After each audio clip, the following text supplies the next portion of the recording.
Hello guys, कैसे हैं आप लोग। मैं अमित तलडा, आपका फ्रेंड, फिलोसोफर एंड गाइड। चलिए, तो CMSL के अमेंडमेंट्स मैं इस वीडियो में पढ़ाने वाला हूं, ठीक है। रेलेवेंट फॉर जून 2025 एग्जामिनेशंस, ठीक है। आ जाओ फटाफट, वीडियो लाइक कर लेना। तो 6 मंथ्स के अमेंडमेंट्स हम पढ़ने वाले हैं, ठीक है। 1 जून 2024 टू 30 नवंबर 2024, ये आपके रेलेवेंट 6 मंथ्स के अमेंडमेंट्स हैं जो हम पढ़ने वाले हैं, ठीक है। इस अटेम्प्ट के लिए जो लेटेस्ट अमेंडमेंट्स ऐड हुए हैं इंक्रीमेंटल, वो ये पीरियड के दौरान ऐड हुए हैं। आपको पता ही होगा कि जो इंस्टीट्यूट सप्लीमेंट निकालता है वो क्यूमुलेटिव होती है। उनका स्टडी मटेरियल जब से अपडेटेड नहीं है तब से लेके लास्ट डेट जो अप्लीकेबल होती है अटेम्प्ट के लिए, उस दौरान का पूरा अक्यूमुलेटेड पूरे अमेंडमेंट्स आपको दिए जाते हैं, ठीक है। मतलब ये पूरे अमेंडमेंट्स एप्लीकेबल हैं, ये पूरे अमेंडमेंट्स आपको कवर करके जाने हैं।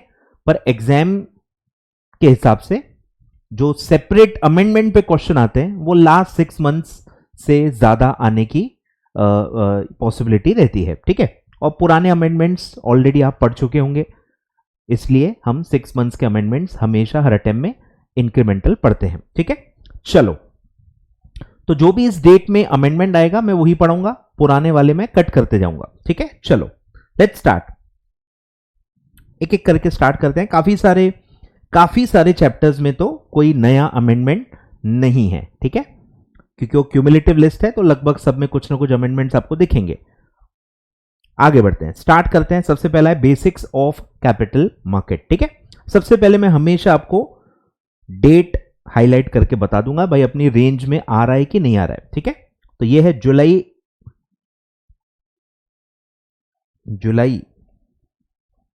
11 2024, यानी अपनी रेंज में आ रहा है, तो ये एप्लीकेबल है। बोलो, ठीक है। चलो, तो क्या है ये अमेंडमेंट, लेट्स स्टार्ट। AIF से रिलेटेड ये अमेंडमेंट है, ठीक है। जुलाई 11 2024 को नोटिफाई हो गई है, तो ये समझ लेते हैं क्या है। तो ये ऐसे दिया है, शॉर्ट में बताऊं तो एक कंसेप्ट क्या है कि ऑलरेडी 1996 के एक रेगुलेशन थे AIF के पहले, जो थे VCF, वेंचर कैपिटल फंड, 1996 के थे। फिर आया AIF 2012 में। तो काफी वेंचर कैपिटल फंड्स माइग्रेट होके कन्वर्ट हो रहे हैं नए AIF में, तो उनके लिए एक सेपरेट कैटेगरी बना दी गई है, उसको एक सेपरेट नाम दे दिया गया है, ऐसे माइग्रेटेड VCF को आइडेंटिफाई करने के लिए। बस, तो ये पूरा जो कॉन्सेप्ट अमेंड हुआ है ये है माइग्रेटेड करके एक अलग कैटेगरी बना दिया है, माइग्रेटेड VCF। आपको पता ही होगा कि AIF के अंदर कैटेगरी 1 में आप VCF करके एक अलग से कैटेगरी पढ़ते हो, ठीक है। उसी VCF में एक और कैटेगरी उसके अंदर ही डाल दी गई है, माइग्रेटेड VCF, ठीक है। तो उससे रिलेटेड ये अमेंडमेंट है। A new chapter 3D has been inserted specifying the provisions pertaining to migrated venture capital funds and schemes launched by such migrated venture capital funds, ठीक है। तो पुराने वालों को अलग कैटेगरी में अलग ही रखा गया है ताकि उनको अलग से रेगुलेट कर पाए। हो सकता है उनके पुरानी चीजों का भी आप रिपोर्टिंग मांगो या कंपैरिजन मांगो, ठीक है, कुछ भी हो सकता है, उनको इसलिए अलग रखा गया है। तो माइग्रेटेड VCF की एक प्रॉपर डेफिनेशन है। Migrated VCF means a fund, ठीक है, means a AIF fund that was previously registered as a VCF under SEBI VCF regulations 1996 and subsequently registered under AIF regulation 2012 as a subcategory of VCF under category 1 of AIF in accordance with the provisions of this chapter, ठीक है। तो hierarchy कैसी होगी, AIF category 1, उसके अंदर VCF, उसके अंदर migrated VCF करके अलग कैटेगरी बनेगी। तो ये इसका एक सिंपल सा डेफिनेशन है। फिर है कि ये VCF की डेफिनेशन में भी प्रॉपरली इनकॉर्पोरेट कर दिया गया है। VCF की डेफिनेशन आप पढ़ते हो कैटेगरी 1 के अंदर, तो वो पूरा दिया हुआ है कि VCF क्या होता है भाई। एक AIF है जो इन्वेस्ट करता है primarily in unlisted securities of startups, emerging or early stage venture capital undertakings mainly involved in new product, new service, technology, IPR based activities or a new business model and shall include an angel fund. यहां तक आप already पढ़ चुके हो. अब आगे तो क्या ऐड किया है? And migrated VCF as defined under chapter 3D. तो वो डेफिनेशन में ही इंक्लूड कर दिया गया है. ठीक है, आगे बढ़ते हैं. और फिर दिया हुआ है कि 12 महीने का एक ऐसा टाइम मिला है कि 12 महीने तक ये अमेंडमेंट आने के 12 महीने तक कोई भी एग्जिस्टिंग VCF इस माइग्रेटेड VCF में कैटेगराइज करके AIF बन सकता है. ठीक है, तो दिया है VCF में seek registration under AIF regulations as migrated VCF in terms of chapter 3D within 12 months. ठीक है, ये कैटेगरी ओपन की है 12 मंथ्स के लिए, 12 months from the date of notification of this amendment. ठीक है, और फिर है कि इनको एनहांस्ड रिपोर्टिंग या एनहांस्ड रेगुलेशन भी सेबी चाहे तो अप्लाई कर सकता है क्योंकि एग्जिस्टिंग है, पुराना है. सेबी में मतलब पावर ले रहा है सिर्फ. ठीक है, सेबी में specify enhanced regulatory reporting and other measures for VCF that do not seek registration as a migrated VCF.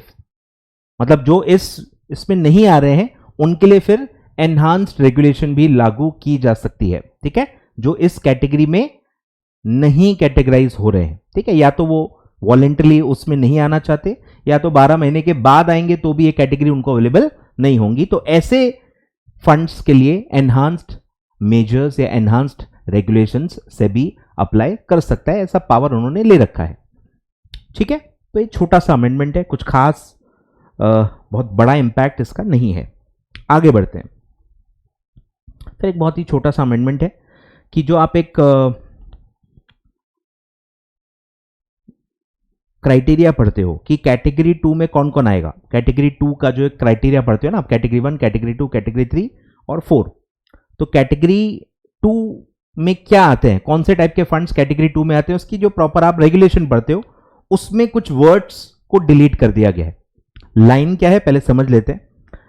Category 2 AIF which does not fall in category 1 and 3. ठीक है, जो भी 1 एंड 3 में नहीं आता वो बाय डिफॉल्ट 2 में आएगा, ऐसा आप पढ़ चुके हो. And which does not undertake leverage और बोरिंग, ये भी आपको पता ही है. ठीक है, लेवरेज और बोरिंग आप नहीं ले सकते. फिर उसमें अदर देन करके क्लॉज था. अदर देन का मतलब क्या है कि वो बोरिंग्स चलती है. अदर देन में जो जो लिखा है वो चलता है, उसके अलावा कोई और पर्पस के लिए बोरिंग आप नहीं ले सकते. ठीक है, तो क्या अलाउड है, तो उसमें था अदर देन, उसमें 2 क्लॉजेस थे. पहला था other than to meet day to day operational requirement, कि डे टू डे ऑपरेशनल का कुछ खर्चा है, कुछ एक्सपेंसेस है, तो आप बोरिंग लेके कर सकते हो. एंड सेकंड था as permitted in this regulation, कि ये रेगुलेशन जहां जहां बोरिंग लेके आपको लगाने के लिए जो भी पर्पस के लिए अलाउ करता है वो चलता है. ऐसे 2 अलग अलग क्लॉज थे, meet day to day operational requirements and second था as permitted in this regulations. तो वो डे टू डे ऑपरेशनल वाला क्लॉज हटा दिया है. मतलब अब एक ही क्लॉज है कि बोरोइंग आप जो इस रेगुलेशन में परमिटेड है, कैटेगरी 2 के जो अलग से रेगुलेशन है उसमें बोरोइंग के जो भी परमिशंस होंगे बस उतना ही आप ले सकते हो, उसके अलावा आप नहीं ले पाओगे. ठीक है, मतलब ऑपरेशनल वाला ऐसे बाय डिफॉल्ट अलाउड था पर वो अभी बाय डिफॉल्ट अलाउड नहीं होगा. ठीक है, तो वो हटा दिया है. मतलब अब एक ही एक्सक्लूजन है as permitted in this regulation, कि रेगुलेशन में जो भी परमिटेड होगा वहीं उसी पर्पस के लिए आप बोरिंग ले पाएंगे, उसके अलावा आप कहीं भी अब बोरिंग यूज नहीं कर सकते. ठीक है, कैटेगरी 2 वालों के लिए. तो छोटा सा ऐसा अमेंडमेंट है, सब शॉर्ट में लिखते जाओ, अपनी लैंग्वेज में लिखते जाओ. ठीक है, आगे बढ़ते हैं. तो ये 2 अमेंडमेंट्स थे बेसिक्स ऑफ कैपिटल मार्केट में. फिर है सेकेंडरी मार्केट इन इंडिया. ठीक है, इसका डेट आप देखेंगे तो ये पुराना है, मार्च 21, 2024, यानी कि 1 जून के पहले का है. मतलब ये हमको नहीं पढ़ना है. आधी ये फाइल ऐसी है जो पुराने अमेंडमेंट्स है, तो आधी चीजें मैं ऐसे ही कट करते जाऊंगा. ठीक है, चलो फिर है 1 अप्रैल, ये भी पुरानी डेट है, पुराना अमेंडमेंट है। आगे बढ़ते हैं। फिर है इंटरमीडियरीज, ठीक है, ये दोनों अमेंडमेंट्स काम के हैं। नवंबर 2024, नवंबर 29 2024, दोनों उस रेंज में है। चलो पढ़ते हैं क्या है। तो आपने इंटरमीडियरीज में बैंकर टू एन इशू पढ़ा है और उसमें आपने एक डेफिनेशन पढ़ा है कि बैंकर टू एन इशू का रोल क्या होता है या क्या काम वो करता है, किसको हम बैंकर टू एन इशू मानेंगे। उसमें 2 क्लॉज ऐड किए गए, 2 क्लॉज उस डेफिनेशन में या जो भी है मीनिंग में ऐड किए गए। तो आप बैंकर टू एन इशू पढ़ते हो, ठीक है। Banker to an issue means a schedule bank और any other banking company as may be specified by board from time to time carrying on any of the following activities, ठीक है। ये सारे काम वो कर सकता है, including number 1 acceptance of application and application money, ठीक है, ये काम वो कर सकते हैं। एक्सेप्टेंस ऑफ अलॉटमेंट और call money, refund of the application money, payment of dividend और इंटरेस्ट वारंट्स। तो ये 4 ही क्लॉज अभी तक हुआ करते थे, 2 क्लॉज अब और ऐड किए गए। आपका बैंकर टू एन इशू ये 2 और फंक्शन कर सकता है। तो क्या है, नंबर 1 प्रोवाइडिंग एस्क्रो सर्विसेज, ठीक है। जगह जगह पे आपने पढ़ा हुआ है कि एस्क्रो अकाउंट खोलना है और पैसा एस्क्रो अकाउंट में जमा करना है। तो एस्क्रो अकाउंट मतलब एक बैंक अकाउंट होता है। तो वो बैंक अकाउंट एस्क्रो पर्पसेस के लिए जो आप खोलते हो अलग अलग गाइडलाइंस में, वो आपका जो बैंकर टू एन इशू है वहां पे भी आप खोल सकते हो, ठीक है। ये सर्विस भी वो आपको दे सकते हैं। Providing escrow services, escrow services मतलब escrow bank account for the purpose of issue management, buyback, delisting, open offer as required the relevant regulations made by the board. तो अलग अलग गाइडलाइंस में एस्क्रो अकाउंट जहां जहां खोलना होता है तो वो खोल सकते हैं बैंकर टू एन इशू के पास। और फिर जहां जहां आपको पैसा सेपरेट बैंक अकाउंट में लेना होता है, जैसे आप आईपीओ कर रहे हो तो पैसा सेपरेट बैंक अकाउंट में रखना होता है, एस्क्रो अकाउंट नहीं रहता है, वो बस सेपरेट बैंक अकाउंट खोलना है। आपका जो नॉर्मल बैंकिंग अकाउंट है उसमें आप पैसा नहीं ले सकते, सेपरेट अकाउंट में लेना होता है। तो वो वाला सेपरेट बैंक अकाउंट भी आप आपके बैंकर टू एन इशू के पास ओपन कर सकते हो।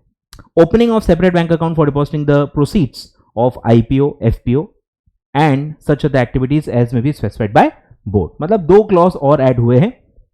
इन short escrow services and separate bank account, ये 2 सर्विसेज आपका बैंकर टू एन इशू आपको अब दे सकता है, ठीक है। शॉर्ट अमेंडमेंट है। आगे बढ़ते हैं। फिर सेकंड है, अब ये आपको मैंने बहुत बार पास्ट वीडियोस में बताया हुआ है यूट्यूब पे कि एक बेसिक प्रॉब्लम है, ठीक है। और वो प्रॉब्लम ये है कि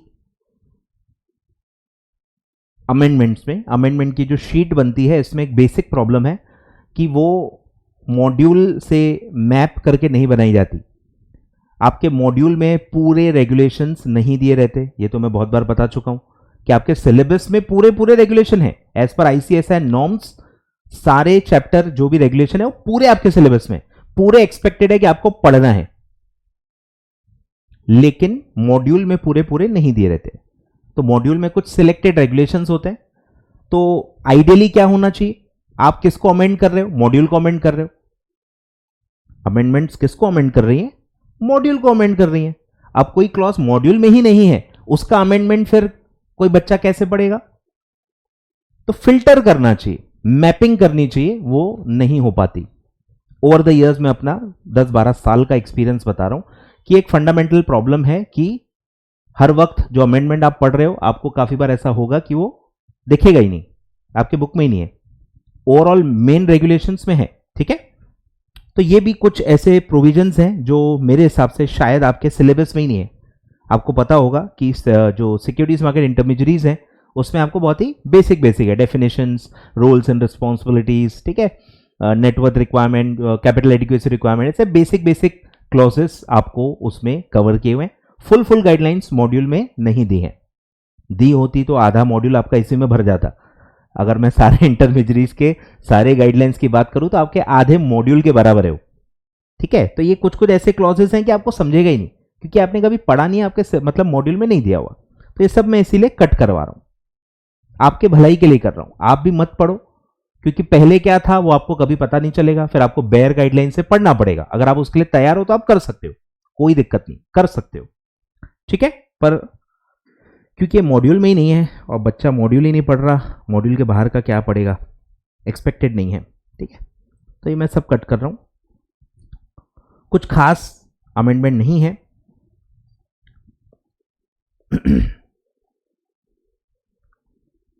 और ये आपने मेरे ख्याल से पढ़ा भी है, मतलब आईसीडीआर और इसमें आपने वो सब गाइडलाइंस पढ़ी भी है कि जो लीड मैनेजर से रिलेटेड है, मर्चेंट बैंकर से रिलेटेड है, कि मर्चेंट बैंकर के जो भी रोल्स एंड रिस्पॉन्सिबिलिटीज हैं वो आपको draft offer document and final offer document में अलग से लिखना है। रूल्स एंड रिस्पॉन्सिबिलिटीज मतलब अज्यूम नहीं करने की जरूरत पड़नी चाहिए, क्लियरली स्पेसिफाइड होनी चाहिए कि आपका क्या क्या रोल है हर स्टेज पे। मर्चेंट बैंकर या जो लीड मैनेजर है उसका क्या रोल है, रोल एंड रिस्पॉन्सिबिलिटीज क्लियरली लिखी होनी चाहिए, डिस्क्लोज होनी चाहिए। और अगर एक से ज्यादा लीड मैनेजर्स हैं तो उनका आपस का जो क्लासिफिकेशन है, डिमार्केशन है कि ये क्या करेगा वो क्या करेगा, क्लियरली वो भी एक सेपरेट स्टेटमेंट के थ्रू क्लियरली आइडेंटिफाइड होना चाहिए कि कौन से लीड मैनेजर का क्या रोल है और कौन से कॉमन रिस्पॉन्सिबिलिटीज है, सब एक्सप्लिसिटली आपको डिस्क्लोज करना है। तो ये सब आप आईपीओ में अपना आईसीडीआर में ऑलरेडी पढ़ चुके हो। वही सारी चीजें करस्पॉन्डिंग मर्चेंट बैंकिंग रेगुलेशन में अब डाल दिया गया है, जो कि पहले नहीं था। तो ये सेम ही क्लॉजेस हैं, बस पहले मर्चेंट बैंकिंग गाइडलाइंस में नहीं थे, वो आईसीडीआर में थे, पर वो सेम यहां पे अब इनकॉर्पोरेट कर दिए गए। आगे बढ़ते हैं। तो एक ही मेजर अमेंडमेंट है और ये हो सकता है क्वेश्चन आ जाए, ठीक है, अमेंडेड है तो हो सकता है आ भी जाए, ठीक है। तो ये दो क्लॉजेस आपको जो नए ऐड हुए वो लिखने पड़ेंगे। क्लियर है क्या? तो ये इंपॉर्टेंट है। कुछ कुछ जो चीजें मुझे लगती है इंपॉर्टेंट है मैं आपको बताते जाऊंगा। चलो, तो इंपॉर्टेंट है, इस पर 3 मार्क का जो शॉर्ट नोट या ये आता है ना वो आ सकता है, तो आपको ऐसा अमेंडेड लिखना पड़ेगा। आगे बढ़ते हैं। फिर है आईसीडीआर। आई थिंक आईसीडीआर में इस अटेम्प्ट के लिए कोई भी एडिशनल अमेंडमेंट नहीं है, ठीक है। दिसंबर 21 2023 पुराना अमेंडमेंट है। फेब 6 2024 सब पुराने अमेंडमेंट है, पास्ट में मैंने पढ़ाए हुए हैं, यूट्यूब पे भी अवेलेबल हैं। मई 17 ये भी पुराना अमेंडमेंट है, ठीक है, सब पुराने अमेंडमेंट है। ये अटेम्प्ट के लिए कुछ भी आईसीडीआर में नया अमेंडमेंट नहीं है, ठीक है, no amendment, no amendment in ICDR. बढ़े आगे। अब आ जाओ आईएलएनसीएस, ठीक है, इसमें अमेंडमेंट्स हैं। आईएलएनसीएस जुलाई 8 2024, ठीक है, अपने रेंज में है, मतलब ये रेलेवेंट अमेंडमेंट है। अमेंडमेंट मल्टीपल चीजें हैं, ठीक है, ध्यान दो, एक एक करके पढ़ते हैं। सबसे पहला है regulation 23 pertaining to obligations of the issuer. ये भी जो क्लॉज अमेंड हो रहा है ना, ये मॉड्यूल में नहीं है, ये रेगुलेशन है। 23 रेगुलेशन दिया हुआ है, पर एक ही शॉर्ट में आपको पैराग्राफ दिया है। फुल गाइडलाइंस सारे सब रेगुलेशंस मॉड्यूल के अंदर नहीं दिए हैं, तो हो सकता है ये क्लॉज भी आपने पढ़ा ही नहीं है, ठीक है। तो सब रेगुलेशन 7 जो है वो इंसर्ट किया गया है, pertaining to obligations of issuer, ठीक है। इशुअर के जो ऑब्लिगेशंस होते हैं, जो आईएलएनसीएस एनसीएस सिक्योरिटीज इशू कर रहे हैं, उनके जो ऑब्लिगेशंस हैं उनमें एक नया क्लॉज इंसर्ट हुआ है, ठीक है, नए सिरे से ऐड हुआ है, तो आप पढ़ सकते हो। Which provides that issuer shall fix a record date, ठीक है, गाइडलाइंस में अलग जगह लिखा ही होता है, उसी का corresponding point obligations of issuer में रेफरेंस आता है उसका, तो वो रेफरेंस डाल दिया है कि आपको रिकॉर्ड डेट फिक्स करना है। काय का? जब जब आपको एलिजिबल शेयर होल्डर्स की लिस्ट निकालनी है, कब कब निकालनी होती है कि भाई देखो आप इंटरेस्ट पे कर रहे हो तो आपको एलिजिबल डिबेंचर होल्डर्स पता करने होते हैं, डिविडेंड पे कर रहे हो, रिडीम कर रहे हो, ठीक है, तो ये सब में आपको रिकॉर्ड डेट फिक्स करना जरूरी है ताकि आप एलिजिबल डिबेंचर होल्डर्स या शेयर होल्डर्स को आप आइडेंटिफाई कर पाओ। Such record date shall be fixed at 15 days prior. जो भी डेट को आपको पेमेंट करना है वहां से कम 15 डेज पहले की ये डेट होनी चाहिए, 15 डेज की गैप होनी चाहिए बेसिकली रिकॉर्ड डेट में और एक्चुअल पेमेंट में, ठीक है, prior to the due date of payment of interest, dividend और रीपेमेंट ऑफ प्रिंसिपल और एनी अदर कॉर्पोरेट एक्शन, ठीक है। तो आपको रिकॉर्ड डेट फिक्स करनी है और एटलीस्ट 15 डेज प्रायर की ये डेट होनी चाहिए।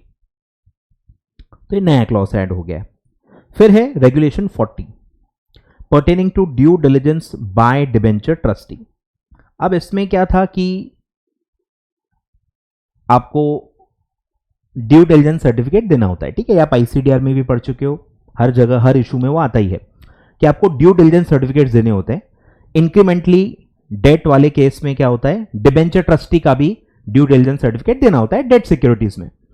तो उसमें क्या था, पहले सिर्फ at the time of filing DoD था, मल्टीपल इवेंट्स होते हैं, आपने आईसीडीआर में पढ़ा ही होगा, मल्टीपल इवेंट्स पे बार बार due diligence certificate merchant banker का देना होता है, लीड मैनेजर का। तो यहां सिर्फ एक ही इवेंट के वक्त था, अब वो एक और इवेंट उन्होंने ऐड किया हुआ है, तो मतलब अमेंड किया हुआ है वो मैं बता रहा हूं। तो ये क्लॉज पहले भी था।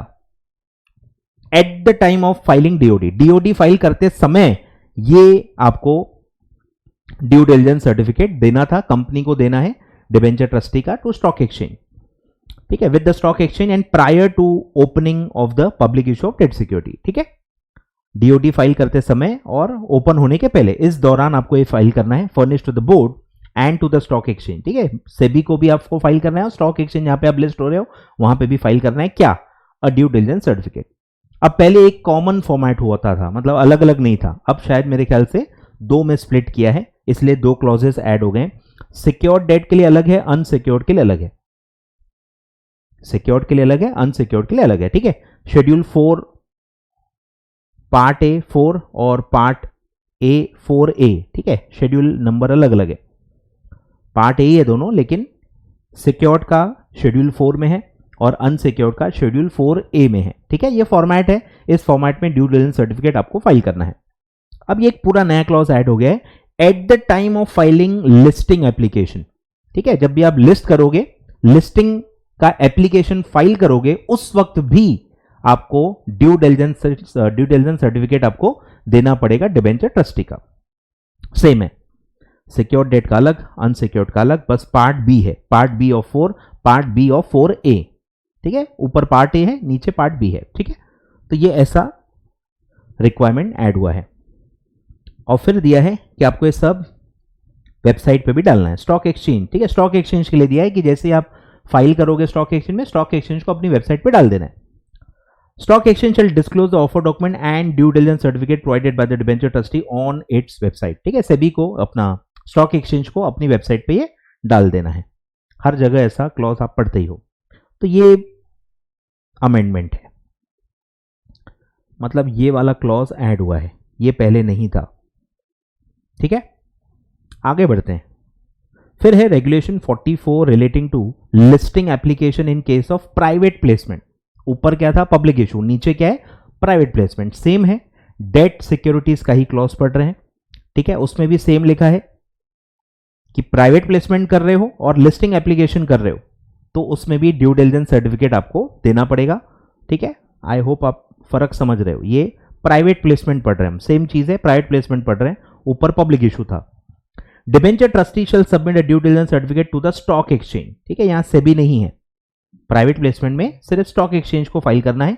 सिक्योर्ड है तो पार्ट बी ऑफ शेड्यूल 4, ठीक है, part B of schedule 4, part B ही क्यों है सर, क्योंकि ये लिस्टिंग के टाइम का है, लिस्टिंग के टाइम का क्या था, पार्ट बी, सेम है, पार्ट बी यहां पे भी सेम है, लिस्टिंग एप्लीकेशन प्राइवेट प्लेसमेंट के वक्त जब आप करोगे तो आपको पार्ट बी में ही करना है, ठीक है, अनसिक्योर्ड में पार्ट बी ऑफ शेड्यूल 4 है, एग्जैक्टली सेम है, मतलब पब्लिक इशू में भी सेम है लिस्टिंग के वक्त और प्राइवेट प्लेसमेंट में भी सेम है। और फिर है stock exchange shall disclose the placement memorandum, ठीक है, जो प्राइवेट प्लेसमेंट में फाइल होता है, and due diligence certificate provided by the debenture trustee on its website. Clear है क्या, बहुत ही सिंपल है, कुछ भी खास नहीं है। आगे बढ़ते हैं, अब बहुत ही छोटे छोटे अमेंडमेंट्स है, ध्यान देना, आपके जो भी नोट्स है जहां से आप पढ़ रहे हो वहां पे आप हाईलाइट करते जाओ, चेंजेस करते जाओ, ठीक है। तो आगे बढ़ते हैं, एक और अमेंडमेंट है, ये पूरा वही दिया है पर्पस कि बेसिकली हम क्या कर रहे हैं, स्ट्रीमलाइन कर रहे हैं, सारे अमेंडमेंट्स का पर्पस है स्ट्रीमलाइन करना, डेट और एनसीएस को स्ट्रीमलाइन करने के लिए सारे अमेंडमेंट्स किए जा रहे हैं। एक क्लॉज आप पढ़ते हो कि जब भी हम ड्राफ्ट ऑफर डॉक्यूमेंट फाइल करते हैं वो पब्लिक डोमेन में रखना होता है, सेम आपने आईसीडीआर में भी पढ़ा होगा, नंबर ऑफ डेज सब में अलग अलग होते हैं, ठीक है। तो draft offer document stock exchange के पास फाइल जब आप करते हो तो वो पब्लिक को पढ़ने के लिए दिया जाता है, कैसे, by posting on the website of the stock exchange for seeking public comments, ठीक है, पब्लिक डोमेन में फॉर पब्लिक कमेंट्स आप रखते हो, तो वो पहले 7 वर्किंग डेज तक आपको रखना पड़ता था, अब उसको अमेंड करके 5 डेज कर दिया गया है, वर्किंग डेज नहीं लिखा है, 5 डेज, पहले क्या था 7 वर्किंग डेज, 7 वर्किंग डेज के जगह पे अब 5 डेज तक ही आपको वो वेबसाइट पे मतलब पब्लिक कमेंट्स के लिए रखना है। इससे क्या होगा, आपका टाइम कम लगेगा, पूरा जो आपका प्रोसीजर है फंड रेजिंग का जो प्रोसीजर है वो उसमें टाइम आपका कम जाएगा। फिर है however issuers who specified security, ध्यान दो अब ये क्लॉज अलग है, अब थोड़ा आपको ध्यान देना पड़ेगा कि अगर मैं ऐसी कंपनी हूं जो इक्विटी शेयर ऑलरेडी लिस्ट कर चुकी है, स्पेसिफाइड सिक्योरिटी मतलब इक्विटी शेयर्स आईसीडीआर के तहत फंड रेज करके अगर मैं ऑलरेडी इशू करके लिस्टिंग कर चुका हूं, मैं लिस्टेड कंपनी हूं, अब मैं डेट या प्रेफरेंस शेयर से पैसा रेज कर रहा हूं और मैं इस गाइडलाइंस में आ रहा हूं, मतलब मैं ऑलरेडी लिस्टेड कंपनी हूं, ऑलरेडी इक्विटी शेयर से मैं फंड रेज कर चुका हूं और अब मैं पहली बार डेट या प्रेफरेंस शेयर्स के थ्रू फंड्स रेज कर रहा हूं, तो ऐसे लोगों के लिए टाइम और कम दिया गया है क्योंकि पब्लिक उनको ऑलरेडी जानती है, ऑलरेडी लिस्टेड है। Issuers whose specified securities are listed on the recognized stock exchange having nationwide trading terminal shall post the DOD file with the stock exchange for 1 day. इनको सिर्फ एक ही दिन रखना है, 5 दिन भी नहीं रखना है, एक ही दिन रखना है, immediately after the date of filing DOD with the stock exchange. तो ये ऐसे लोग हैं जिन्होंने इक्विटी शेयर्स या कन्वर्टेबल जो भी इंस्ट्रूमेंट्स हैं वो ऑलरेडी लिस्ट किए हुए हैं, ठीक है, तो उनके लिए 1 डे है। सब लिखते जाओ, पॉज करो, स्क्रीन से ही लिखते जाओ, हाथों हाथ सब चीजें चेंज कर दो। आगे बढ़ते हैं। फिर एक एडवर्टीजमेंट का क्लॉज आप पढ़ते हो कि आपको एडवर्टीजमेंट देनी है, इशू कर रहे हो तो इशू की एडवर्टीजमेंट देनी होती है, प्री इशू पोस्ट इशू, ठीक है, एडवर्टीजमेंट का क्लॉज आप पढ़ते ही हो। तो उसमें आपने पढ़ा ही है कि इंग्लिश नेशनल या रीजनल लैंग्वेज, ऐसे 2 न्यूज़पेपर्स में आपको वो एडवर्टीजमेंट देना जरूरी है। अब आज के जमाने में फिजिकल न्यूज़पेपर्स की कुछ खास अहमियत रह नहीं गई है, सब इलेक्ट्रॉनिक हो गए, तो वो उसको प्रॉपरली इनकॉर्पोरेट किया गया है कि अब आप एडवर्टीजमेंट कैसे कैसे दे सकते हो। ऑप्शन ज्यादा दिए गए। पहला है आप इलेक्ट्रॉनिक मोड से भी दे सकते हो, through electronic mode such as online newspapers और वेबसाइट ऑफ द इशूअर और of the stock exchange, website of the stock exchange, और बाकी क्लॉज सेम रखा है, और in English national newspaper and regional daily with wide circulation the place where registered office is situated on or before the opening of the issue, ठीक है, और वो सब बाकी सेम है, मतलब ये 3 चीजें ऐड की गई हैं। इलेक्ट्रॉनिक मोड से भी दे सकते हो, और इलेक्ट्रॉनिक मोड में से 3 ऑप्शंस दिए, ऑनलाइन न्यूज़पेपर में दे सकते हो, वेबसाइट पे भी दे सकते हो इशूअर की, और स्टॉक एक्सचेंज की वेबसाइट पे भी दे सकते हो। आए ख्याल में, ऑनलाइन या ऑफलाइन दोनों, मतलब चॉइस आपको दिया गया है। अब उसमें एक दिया गया है कि अगर आप ऑनलाइन दे रहे हो, अगर आप ऑनलाइन दे रहे हो, स्टिल आपको फिजिकल न्यूज़पेपर्स में एक छोटी सी ऐड तो देनी पड़ेगी। बेसिकली इससे फर्क क्या पड़ा, खर्चा कम हो जाता है। अगर आप फिजिकल न्यूज़पेपर में एक बहुत बड़ी स्पेस लेते हो एडवर्टीजमेंट के लिए, वो बहुत ज्यादा एक्सपेंसिव हो जाता है, बहुत ज्यादा एक्सपेंसिव हो जाता है। तो अब उन्होंने क्या बोला है कि आप एक क्यूआर कोड बना लो। आजकल क्यूआर कोड बनाना बहुत सिंपल है, स्कैन करो और वेबसाइट खुल जाती है, कोई भी वेबसाइट या यूआरएल की आप क्यूआर कोड बना सकते हो। तो आज क्योंकि टेक्नोलॉजी का जमाना है, तो इन्होंने कहा है न्यूज़पेपर में आप ऐड दो, लेकिन छोटी सी, आपका खर्चा बच जाएगा। बस एक क्यूआर कोड दे दो, जिसको भी पढ़ना होगा क्यूआर कोड स्कैन करेगा, डायरेक्टली वो पूरा एडवर्टीजमेंट फुल वाला खुल जाएगा।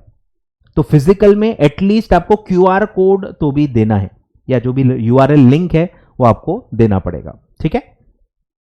तो नीचे प्रोविजो दिया है, provided that issuers opting to advertise the public issue through electronic modes shall, ठीक है, shall publish a notice, at least notice आपको newspapers में देनी होगी, in English national same and regional daily with wide circulation the place where register office is situated, exhibiting a QR code and link, QR code भी देना है जो scan करके directly link खुल जाए, और एक लिंक यूआरएल लिंक भी देनी है। अब यूआरएल लिंक दे के क्या फायदा, आई डोंट नो, क्योंकि इतना सारा कोई टाइप तो करेगा नहीं। यूआरएल का मतलब सिंपल है कि भाई क्लिक करो और खुल जाए, पर ये न्यूज़पेपर है ना, फिजिकल है, तो पूरी वो जो लंबी यूआरएल होती है वो आपको देनी पड़ेगी। किसको अगर वो यूज करनी है तो पूरा एज इट इज टाइप करना पड़ेगा उसको, ठीक है, कुछ खास सेंस नहीं बनता उसका, बट ठीक है, QR code and link to the complete advertisement. Link कोई अगर वो डाले, टाइप करके डाल दे, तो डायरेक्ट वो फुल एडवर्टीजमेंट खुल जाए, या क्यूआर कोड स्कैन करे तो फुल एडवर्टीजमेंट खुल जाए। एटलीस्ट इतना आपको नोटिस देना पड़ेगा, ठीक है।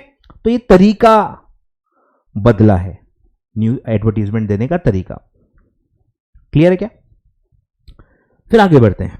फिर एक और अच्छा बड़ा अमेंडमेंट है, बड़ा मतलब इंपॉर्टेंट है, कि जो नंबर ऑफ डेज होते हैं जब आप इशू ओपन रखते हो, ठीक है, सब्सक्रिप्शन डेज जो होते हैं, पहले आपने पढ़ा होगा 3 working days to 10 working days, ICDR में भी सेम है, आईएलएनसीएस में भी सेम था, 3 वर्किंग डेज से लेके मैक्सिमम 10 वर्किंग डेज तक आप कुछ भी बीच में रख सकते हो। अब वो 3 वर्किंग डेज को 2 वर्किंग डेज कर दिया गया है। 2 वर्किंग डेज मतलब 2 वर्किंग डेज मिनिमम आपको ओपन करना है, 3 की जगह 2 कर दिया है, बस इतना सा अमेंडमेंट है। तो ये लाइन हो सकता है आपको कहीं कोट करनी पड़े, तो आपको ये अमेंडेड ही कोट करनी है, ठीक है। 2 working days to maximum 10 working days, अब ये क्लॉज रहेगा। क्लियर है क्या? अपडेट करते जाओ नोट्स को, बढ़े आगे। तो ये कुछ चुटपुट अमेंडमेंट्स थे आईएलएनसीएस में। आगे बढ़ते हैं, अब है एलओडीआर। एलओडीआर में भी कुछ खास अमेंडमेंट नहीं है। दिसंबर 21 2023 पुराना है, जनवरी 25 2024, मई 17 सब पुराने अमेंडमेंट्स हैं, पढ़े हुए होंगे आपने ऑलरेडी।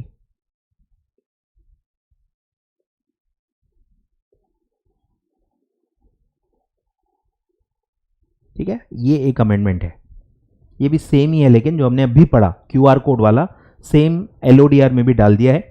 जुलाई 8 2024 की फाइनेंशियल रिजल्ट्स पब्लिश करने होते हैं एनसीएस के लिए, ठीक है। एनसीएस के जो गाइडलाइंस हैं, ठीक है, एलओडीआर के अंदर आफ्टर लिस्टिंग एलओडीआर अप्लाई हो जाता है।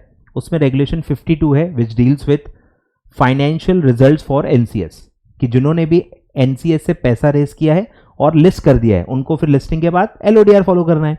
तो फाइनेंशियल रिजल्ट्स का जो क्लॉज था कि आपको फाइनेंशियल रिजल्ट्स पब्लिश करने हैं, सेम पब्लिश करने हैं न्यूज़पेपर में, तो वो वहां पे भी आपको क्यूआर कोड वाला ऑप्शन अब दे दिया गया है। बस वो सिंपल अमेंडमेंट है।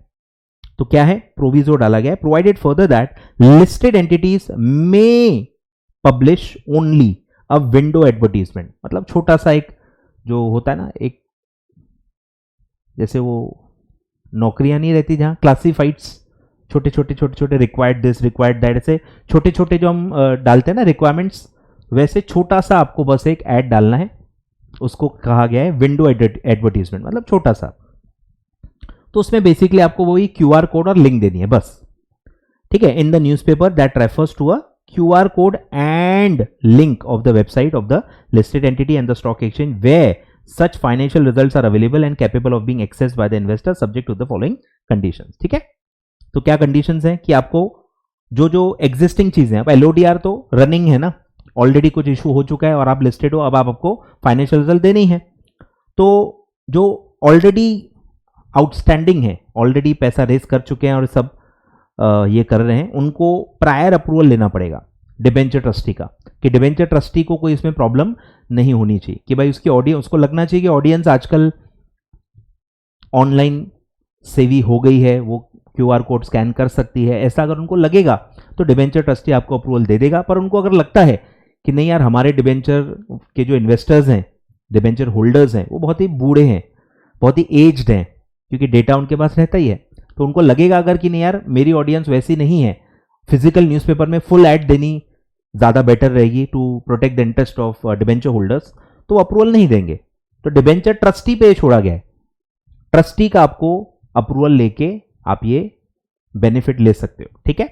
तो जो भी आउटस्टैंडिंग चीज़ें हैं उनके लिए सीधे सीधे अप्रूवल लेने के लिए कहा गया, और जो भी नए इशू अब आएंगे for any issuances after the date, नए इशू में लिखा गया है कि आप पहले से ही बस आपको डिस्क्लोज करना है। अगर आप ऑफर डॉक्यूमेंट के थ्रू पैसा रेस करोगे तो ऑफर डॉक्यूमेंट में ही बता दो कि हम आगे चल के जो भी फाइनेंशियल स्टेटमेंट्स देंगे इसके बाद, वो हम क्यूआर कोड और इससे देंगे, ठीक है। तो या तो आप ऑफर डॉक्यूमेंट में बता दो, या फिर जो ऊपर ऑप्शन था वो सेम आपको वो भी अवेलेबल रहेगा, obtain prior approval from the debenture trustee. ऐसे दोनों ऑप्शन दिए गए, ठीक है। तो ये एक छोटा सा अमेंडमेंट है, सेम है लेकिन QR code and link of website. आगे बढ़ते हैं। फिर है SC/ST, उसमें भी आई थिंक पुराना ही अमेंडमेंट है, काम का नहीं है, मई 17। फिर है PIT में ये एक पुराना अमेंडमेंट है, मई 17, जून 25 अपने रेंज में है, ठीक है। तो इसके अमेंडमेंट्स पढ़ते हैं, आ जाओ। पीआईटी रेगुलेशंस में क्या अमेंडमेंट्स है, एक ही मेजर क्लॉज में अमेंडमेंट है जो कि काफी इंपॉर्टेंट है, जो कि आ चुका है और आ भी सकता है, तो उसको हम डिटेल में पढ़ते हैं। तो बेयर जो गाइडलाइन है वो मैं ओपन कर लेता हूं, ठीक है। बेयर गाइडलाइन से मैं आपको बताते जाता हूं, मतलब ये भी इंपॉर्टेंट है, अमेंडमेंट है, इस वजह से हो सकता है ये फिर से क्वेश्चन पूछा जाए।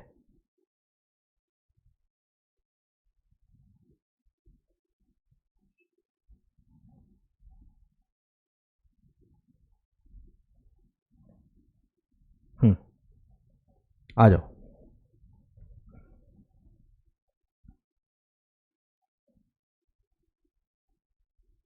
रेगुलेशन 5 ट्रेडिंग प्लान, ठीक है, इस पे काफी बार क्वेश्चन आ चुका है, ओल्ड सिलेबस में भी आ चुका है, ठीक है, इंपॉर्टेंट है, फिर से भी आ सकता है। तो इसमें क्या अमेंडमेंट्स हैं, ठीक है, इसमें कुछ सब रेगुलेशन 2 में कुछ कंडीशंस होती हैं ट्रेडिंग प्लान की।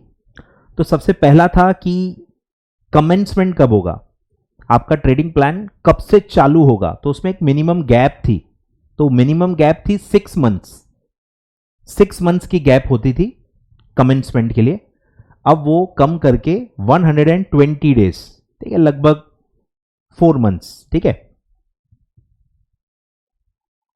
4 मंथ्स का गैप रख दिया गया है, ठीक है, from the public disclosure of the plan. जब भी आप डिस्क्लोज करोगे कि आपका ट्रेडिंग प्लान क्या है, वहां से 120 डेज के बाद ही वो स्टार्ट होना चाहिए, इंप्लीमेंट होना चाहिए, ठीक है। तो गैप जो 6 मंथ्स थी वो कम करके 120 डेज कर दी है, ये अमेंडमेंट है, ठीक है, ये है। Trading plan shall not entail commencement of trading on behalf of insider earlier than 120 days from the public disclosure of the plan, ठीक है। तो 6 मंथ्स की जगह 120 डेज हो गया है। फिर क्लॉज 2 एंड 3 को ओमिट कर दिया गया है, डिलीट कर दिया गया है। तो ये क्लॉज क्या थे, 2 एंड 3 क्लॉज क्या थे, ये थे। 2 क्लॉज था कि not entail trading for period between 20th day prior to the last day, वो एक था ना, गैप रहती थी 20th डे से लेके ये डेट तक आप ट्रेडिंग नहीं कर सकते, फाइनेंशियल रिजल्ट्स के कुछ दिन पहले आप ट्रेडिंग नहीं कर सकते थे, तो वो क्लॉज हटा दिया गया है। फिर क्लॉज था कि 12 महीने से कम का ट्रेडिंग प्लान नहीं होना चाहिए, नॉट लेस देन 12 मंथ्स, ठीक है, मिनिमम ड्यूरेशन 1 साल का होना चाहिए, ऐसा कंडीशन था, वो भी डिलीट कर दिया है, मतलब अब लेस देन 12 मंथ्स भी रह सकता है, ठीक है। तो ये 2 क्लॉजेस डिलीट हो गए हैं। फाइनेंशियल रिजल्ट्स के कुछ दिन पहले ट्रेडिंग मना थी, वो अब अलाउ हो गई है, डिलीट हो गया, मतलब अब अलाउड है। और फिर दूसरा कि 12 महीने से कम का ट्रेडिंग प्लान आप नहीं बना सकते थे, अब वो आप बना सकते हो क्योंकि वो क्लॉज डिलीट हो गया है, क्लियर है।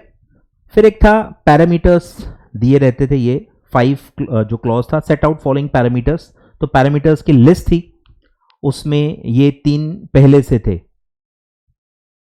ठीक है। हर ट्रेड के लिए आपको कुछ बताना था, ट्रेडिंग प्लान में आपको क्या क्या बताना है कि आप ट्रेड कब करने वाले हो, कितना करने वाले हो, कैसे करने वाले हो, ये सब बेसिक ट्रेडिंग प्लान में आपको चीजें बतानी होती थी। तो पहले ये 3 क्लॉज थे, अब ये चौथा क्लॉज ऐड किया गया है जो कि प्राइसिंग से रिलेटेड है। पहले प्राइसिंग का कुछ भी क्लॉज नहीं था, अब आपको प्राइस का भी कुछ आइडिया देना पड़ेगा कि आप क्या रेंज में ट्रांजैक्शन करोगे, ट्रेडिंग प्लान में ही आपको पहले ही बता देना है, ठीक है। तो पहले क्या था, either the value of the trade और the number of securities to be traded, या तो वैल्यू बताओ कितने वैल्यू का ट्रेड करोगे, या नंबर ऑफ सिक्योरिटीज का क्वांटिटी बता दो क्या ट्रेड करोगे। फिर नेचर, बाय करोगे या सेल करोगे। फिर ईदर द स्पेसिफिक डेट, कौन सी डेट पे आप ट्रेड करोगे, या तो आपको डेट बताना है, या तो आप एक टाइम पीरियड बता दो जो कि 5 दिन से बड़ा नहीं होना चाहिए, not exceeding 5 consecutive trading days, लगातार 5 ट्रेडिंग डेज से ज्यादा का ये टाइम पीरियड नहीं होना चाहिए।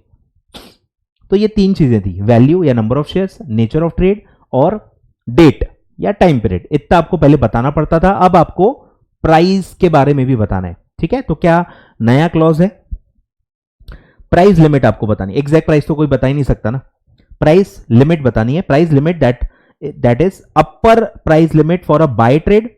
अगर आप बाय करने वाले हो तो एक मैक्सिमम अमाउंट बता दो जिस पे आप बाय करोगे। अब बाय करने में देखो, आप लॉजिक सोचो, अगर मैं बाय कर रहा हूं, मैं क्या गलती कर सकता हूं, बाय करने में हम क्या देखते हैं, कम से कम में बाय करना है, ज्यादा में बाय नहीं करना है, वो हमारा उसमें नुकसान होता है। तो इसलिए बाय में अपर लिमिट देनी है, और सेल में क्या आपका नुकसान हो सकता है, आप कम में बेचोगे। नॉर्मल रूल क्या होता है, ज्यादा से ज्यादा में बेचना चाहिए, तो आपका नुकसान कब होगा, जब आप कम में बेचोगे। तो इसलिए सेल में एक लोअर प्राइस लिमिट आपको बतानी है, जिससे नीचे आप नहीं बेचोगे। ठीक है, तो बाय ट्रेड में अपर लिमिट बतानी है, ज्यादा से ज्यादा कितने में आप बाय करोगे, और सेल के केस में लोअर प्राइस लिमिट आपको बतानी है कि कम से कम कितने में बेचोगे। ठीक है, तो ये दिया है सब्जेक्ट टू अ रेंज, एक रेंज बतानी है, प्राइस लिमिट। बाय ट्रेड के लिए क्या बताना है, upper price range limit shall be between the closing price on the date before submission of trading plan up to 20% higher. जैसे आईपीओ में भी आप पढ़ते हो ना, प्राइसिंग में इतने इतने परसेंटेज तक, फ्लोर प्राइस का कैप वो सेम है, एग्जैक्टली सेम है। सिर्फ फ्लोर क्या होगा, बेस प्राइस लिमिट क्या होगी, जो डेट पे आप सबमिट कर रहे हो ट्रेडिंग प्लान, उसके एक दिन पहले जो क्लोजिंग प्राइस था वो आपका बेस प्राइस होगा, उसका 20% तक आप रेंज ले सकते हो। ठीक है, तो बाय ट्रेड में हायर आएगा, क्योंकि अपर लिमिट देनी है, बड़ी लिमिट देनी है, तो हायर आएगा 20%। और सेलिंग में क्या है, लोअर लिमिट बतानी है, तो सेम है, closing price of the date before submission of trading plan and up to 20% lower than such closing price, क्योंकि आपको लोएस्ट प्राइस बतानी है। क्लियर है क्या, तो ये प्राइस, क्या प्राइस पे आप ट्रेड करोगे ये भी आपको बताना है। एंड ऑब्वियसली अगर ये प्राइस रेंज में नहीं बैठा, आपने अपना बता दिया कि मैं 100 से लेके 120 में अगर प्राइस रहा तो ये ऐसा ऐसा ट्रांजैक्शन करूंगा। अब अगर आपकी रेंज में प्राइस कभी आया ही नहीं, तो आपने टाइम रेंज बता दी, time range, number of securities, nature of trade सब बता दिया, पर जब एक्चुअल वो टाइम आया, एक्चुअल प्राइस तो किसी को नहीं पता, तो अगर एक्चुअल प्राइस आपकी रेंज में नहीं आई तो आप ट्रेड नहीं कर पाओगे। ठीक है, ये मतलब ऑब्वियस है, पर ये भी इन्होंने यहां पे ऐड कर दिया है, जो कि अज्यूम था, पर वो भी उन्होंने क्लियरली बच्चों की तरह वो भी बता दिया है। Provided for that if insider has set a price limit, जब आप प्राइस लिमिट सेट कर रहे हो for a trade under clause जो हमने पढ़ा, insider shall execute the trade only if the execution price of the security is within such limit. मतलब बोलने की बात है, तो अज्यूम्ड है ना कि प्राइस लिमिट में आएगा तो ही ट्रेड हो पाएगा, प्राइस लिमिट में नहीं आया तो ट्रेड नहीं हो पाएगा। ठीक है, if the security is outside the price limit set by the insider, trade shell not be executed. तो ये भी उन्होंने डाल दिया है। क्लियर है क्या, तो ये काफी इंपॉर्टेंट अमेंडमेंट है रेगुलेशन 5 का। अच्छे से पढ़ के जाओ, अच्छे से समझ लो, और क्वेश्चन आ सकता है इस पे। आगे बढ़ते हैं। फिर एक माइनर सा अमेंडमेंट है सब रेगुलेशन 3 में, 5 के अंदर ही। 5 के अंदर एक क्लॉज था ये वाला, provided further that trading window norms shall not be applicable for trades carried out in accordance with the approve trading plan. कि जो भी आप ट्रेडिंग प्लान अप्रूव करवा रहे हो, अगर आप उसी के हिसाब से ट्रेड कर रहे हो तो आप पे कोई रेस्ट्रिक्शन अप्लाई नहीं होगी, क्योंकि आप आपने ऑलरेडी बता दिया है क्या बाय करने वाले हो, कब करने हो, कितने में कर रहे हो, क्या कर रहे हो, सब पहले ही बता दिया है। तो वो ट्रेड आप कर सकते हो, उसके लिए कोई भी कंडीशन, कोई भी आपके जो ट्रेडिंग विंडो नॉर्म्स जो होते हैं, रेस्ट्रिक्शंस होते हैं, वो अप्लाई नहीं होंगे। यहां पे एक और क्लॉज था, वो था यहां पे and restrictions on Contra trade. यहां क्या था, and restriction of Contra trade shell not be applicable, कि कॉन्ट्रा ट्रेड के भी जो रेस्ट्रिक्शन थे वो भी अप्लाई नहीं होंगे अगर आप ट्रेडिंग प्लान के हिसाब से ट्रेड कर रहे हो तो। मतलब अगर मैं ट्रेडिंग प्लान के हिसाब से चल रहा हूं तो न तो ट्रेडिंग विंडो नॉर्म्स मेरे पे अप्लाई होंगे और न ही कॉन्ट्रा ट्रेड के रेस्ट्रिक्शन अप्लाई होंगे। लेकिन अब वो उन्होंने हटा दिया है, कॉन्ट्रा ट्रेड के रेस्ट्रिक्शन वो क्लॉज हटा दिया है। इससे क्या फर्क पड़ेगा कि जो कॉन्ट्रा ट्रेड के रेस्ट्रिक्शन है वो लागू ही रहेंगे, कॉन्ट्रा ट्रेड के जो रेस्ट्रिक्शंस है वो लागू रहेंगे। ठीक है, trading window norms shall not be applicable for the trades carried out in accordance with the approved plan. आगे बढ़ते हैं, तो ये क्लॉज दिया हुआ है, provided further that trading window norms shall not be applicable for the trades carried out in the accordance with the approved trading plan. फिर है सब रेगुलेशन 4 कि ट्रेडिंग प्लान को आप रिवोक नहीं कर सकते। वापस नहीं ले सकते। ट्रेडिंग प्लान में जो भी आपने बोल दिया वो आपको करना ही पड़ेगा, एग्जीक्यूट करना ही पड़ेगा, ठीक है, तो इररिवोकेबल हो जाता है। पर अगर कुछ चीजें आपके कंट्रोल के बाहर हैं, कुछ चीजें आपके कंट्रोल के बाहर हैं, तब तो अलाउड होना चाहिए। तो वो क्लॉज अभी ऐड कर दिया गया है कि एक्सेप्ट का मतलब क्या है, कब कब आप रिवोक या कैंसिल कर सकते हो। Except due to permanent incapacity, अगर आप परमानेंटली इनकैपेसिटेड हो गए हो तो आप ट्रेडिंग प्लान रिवोक कर सकते हो, या उससे उसके हिसाब से चलने की जरूरत नहीं है। आप बैंकरप्ट हो गए हो तो भी ट्रेडिंग प्लान आप मतलब रिवोक कर सकते हो। या फिर ऑपरेशन ऑफ लॉ, मतलब आपकी कंपनी बंद हो गई, ऑपरेशन ऑफ लॉ मतलब वही डेथ या सक्सेशन या इंसॉल्वेंसी, वही सब इवेंट्स आते हैं। तो ये देखो जेन्युइन इवेंट्स हैं, आप परमानेंटली इनकैपेसिटेड हो गए हो, बैंक्रप्सी हो गई, ऑपरेशन ऑफ लॉ है, तो इसमें ये पावर आपको देना ही चाहिए कि भाई आप ट्रेडिंग प्लान रिवोक कर लो, क्योंकि बहुत बड़े इवेंट्स हैं। तो ये 3 केसेस में रिवोक करना अलाउड है, ठीक है, नहीं तो जनरली आप उसको रिवोक नहीं कर सकते और न ही डेविएट कर सकते हो, वो भी ऐड किया है। और to deviate from it, normal cases में आप डेविएट भी नहीं कर सकते, रिवोक भी नहीं कर सकते। लेकिन अगर ये 3 सिचुएशंस हैं तो या आप ये रिवोक मतलब आप रिवोक भी कर सकते हो, या आप डेविएट करना चाहो तो डेविएट भी कर सकते हो, दोनों चीजें मतलब आप कर सकते हो। क्लियर है क्या?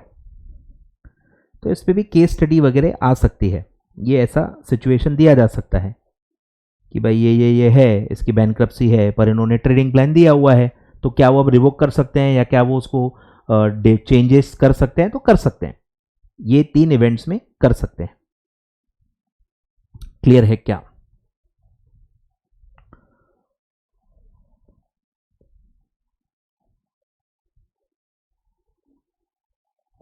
और फिर एक और है कि ये जो ट्रेडिंग प्लान आप सबमिट करते हो, या आप कॉम्प्लायंस ऑफिसर को सबमिट करते हो, और उसके पास 2 ट्रेडिंग डेज होते हैं हाँ या ना बोलने के। कॉम्प्लायंस ऑफिसर शैल अप्रूव और reject the trading plan within 2 working days of receipt of trading plan and notify the approve plan to the stock exchange on which the securities are listed on the date of approval. 2 दिन के अंदर, 2 trading days के अंदर उनको हाँ या ना बोलना होता है। सब्स्टिट्यूट हुआ क्लॉज। क्लियर है क्या? तो ये बहुत ही छोटे मोटे अमेंडमेंट्स था पीआईटी में। देख लो, हर क्लॉज के बाद आप पॉज करो, खुद भी थोड़ा सा पढ़ लो, प्रोसेस कर लो, समझ लो, कोई चीज़ एक बार में ख्याल में नहीं आ रही तो फिर से देखो वीडियो, वो पार्ट, वो एक्सप्लेनेशन फिर से देखो, कोई दिक्कत नहीं। एक चीज़ हो सकता है 2-3 बार देखनी पड़े अगर आपको समझनी है तो, ठीक है। चलो आगे बढ़ते हैं। फिर है पीएफ यूटीपी। पीएफ यूटीपी, इसमें भी एक नया कंसेप्ट लाया है, वो है म्यूल अकाउंट। क्योंकि ये रियल लाइफ में होता है, काफ़ी लोग ऐसे होते हैं कि अकाउंट मेरा है, ट्रेड मैं कर रहा हूँ या जो भी चीज़ें मैं कर रहा हूँ, लेकिन वो मैं किसी और के बोलने पे कर रहा हूँ, किसी और के इन्फ्लुएंस या किसी और का कंट्रोल है मेरे ऊपर। तो वो आइडेंटिफाई करना, साबित करना बहुत मुश्किल है। जब हम पढ़ते हैं बहुत अच्छा लगता है, पढ़ने में बहुत अच्छा लगता है कि हम कितना अच्छे गाइडलाइंस ला रहे हैं और बहुत स्ट्रिक्ट गाइडलाइंस हैं, पढ़ के बहुत अच्छा लगेगा, पर वो साबित करना बहुत मुश्किल होता है कि ट्रेड मैं कर रहा हूं, मेरे नाम पे हो रहा है, मेरे बैंक अकाउंट से पैसा जा रहा है या सब मेरे नाम पे हो रहा है और मैं 18 के ऊपर हूं। पर आप साबित कैसे करोगे कि ये काम मैंने अपने हिसाब से नहीं किया है, किसी और के बोलने पे किया है? तो ये साबित करना मुश्किल होता है। तो क्या गाइडलाइन है पहले आप समझ लो। म्यूल अकाउंट करके एक डेफिनेशन डाल दी है कि म्यूल अकाउंट किसको माना जाएगा, फिर उसका क्या इंपैक्ट है वो नीचे दिया है। म्यूल अकाउंट क्या है? Mule account includes a trading account, ठीक है, ट्रेड जिससे हो रहे हैं, ट्रेडिंग अकाउंट एक म्यूल अकाउंट होगा। Trading account maintained with a stock broker और अ डीमैट अकाउंट और अ बैंक अकाउंट, ठीक है, तीनों चीजें ऐड कर दी हैं, ट्रेडिंग अकाउंट, डीमैट अकाउंट या बैंक अकाउंट। ट्रेडिंग हो रही है उससे, या उसके अंदर आपके डीमैट में शेयर्स पड़े हैं या उसमें आपका पैसा पड़ा है, कोई भी अकाउंट म्यूल अकाउंट हो सकता है, लिंक्ड विद सच ट्रेड, ठीक है। डीमैट और बैंक अकाउंट कौन सा? जो उस ट्रेडिंग अकाउंट से लिंक्ड है। In the name of a person where the account is effectively controlled by another person। समझ में आ रहा है कि ट्रेड आप कर रहे हो पर वो आप नहीं कर रहे, किसी ने आपसे करवाया है। तो ये साबित करना मुश्किल है कि इफेक्टिवली आप किसी और के थ्रू कंट्रोल्ड हो, ये फाइनेंशियली या जो भी है, मतलब साबित करना रेगुलेटर के सामने बहुत मुश्किल होता है, पुख्ता सबूत आपको नहीं मिलते। आपको शक हो सकता है डेफिनेटली, बट आप उसके लिए एविडेंस नहीं मिल पाता, ठीक है। और अगर मिल जाता है तो उसको म्यूल अकाउंट आप कहोगे। वेदर और not consideration for the transaction the account are paid by such other person, मतलब कंसिडरेशन से ये नहीं जज किया जा सकता कि मेरा पैसा किसी और ने दिया है तो उसने मेरे से करवाया है, ऐसा जरूरी नहीं है। पैसे आप किसी और के भी यूज कर सकते हो। तो कंसिडरेशन आप दे रहे हो किसी और से दे रहे हो, इससे ये साबित नहीं हो सकता, कुछ और आपको ढूंढना पड़ेगा। तो कंसिडरेशन का पेमेंट आपने किया है या किसी और ने किया है, इससे कोई फर्क नहीं पड़ता। लेकिन अगर इफेक्टिव कंट्रोल आपके ऊपर किसी और का है, आपका ट्रेडिंग अकाउंट कोई और चला रहा है, इन शॉर्ट आपका ट्रेडिंग अकाउंट कोई और चला रहा है, तो वो म्यूल अकाउंट माना जाएगा, ठीक है। फिर एक डेफिनेशन होती है डीलिंग इन सिक्योरिटीज, उसमें अलग अलग चीजें आती हैं और इसमें अब ये ऐड कर दिया गया है। पहले क्या था, म्यूल अकाउंट का कोई कंसेप्ट ही नहीं था। जो भी आप काम कर रहे हो आप खुद ही कर रहे हो ना, ऐसा ही मानेंगे। मतलब बाय देमसेल्फ मेरे नाम पे कोई ट्रेड हो रहा है तो मैं ही करूंगा ना भाई, वो लिखने की जरूरत नहीं पड़ती।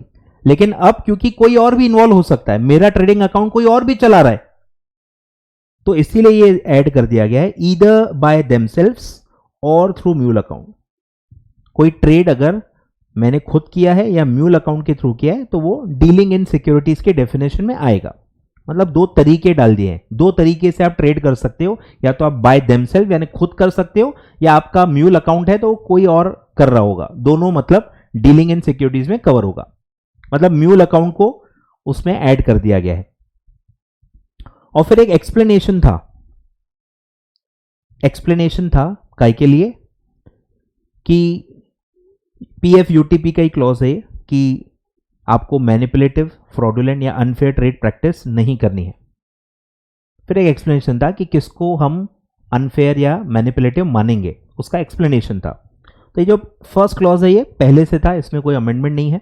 सेकेंड क्लॉज ये ऐड किया गया है, transactions through mule account for indulging in manipulative, fraudulent और unfair trade practices shall always be deemed to be included in sub regulation 1। मतलब म्यूल अकाउंट के थ्रू अगर मैनिपुलेटिव या अनफेयर ट्रेड हो रहा है तो वो भी अनफेयर माना जाएगा। मतलब आपने खुद किया है तो ही आएगा ऐसा जरूरी नहीं है। म्यूल अकाउंट के थ्रू भी अगर कोई अनफेयर मैनिपुलेटिव चीज हो रही है तो वो भी इस गाइडलाइन में कवर होगी, और इस गाइडलाइन में जो एक्शन आप ले सकते हो वो आप ले पाओगे म्यूल अकाउंट के ऊपर, ठीक है। म्यूल अकाउंट को बेसिकली कवर करके सारे गाइडलाइंस उस पर अप्लाई करने की कोशिश की गई है। क्लियर है? तो ये एक छोटा सा अमेंडमेंट है म्यूल अकाउंट। आगे बढ़ते हैं, नेक्स्ट गाइडलाइन पे आते हैं विच इज डीलिस्टिंग, ठीक है। इसमें भी अच्छे अमेंडमेंट्स हैं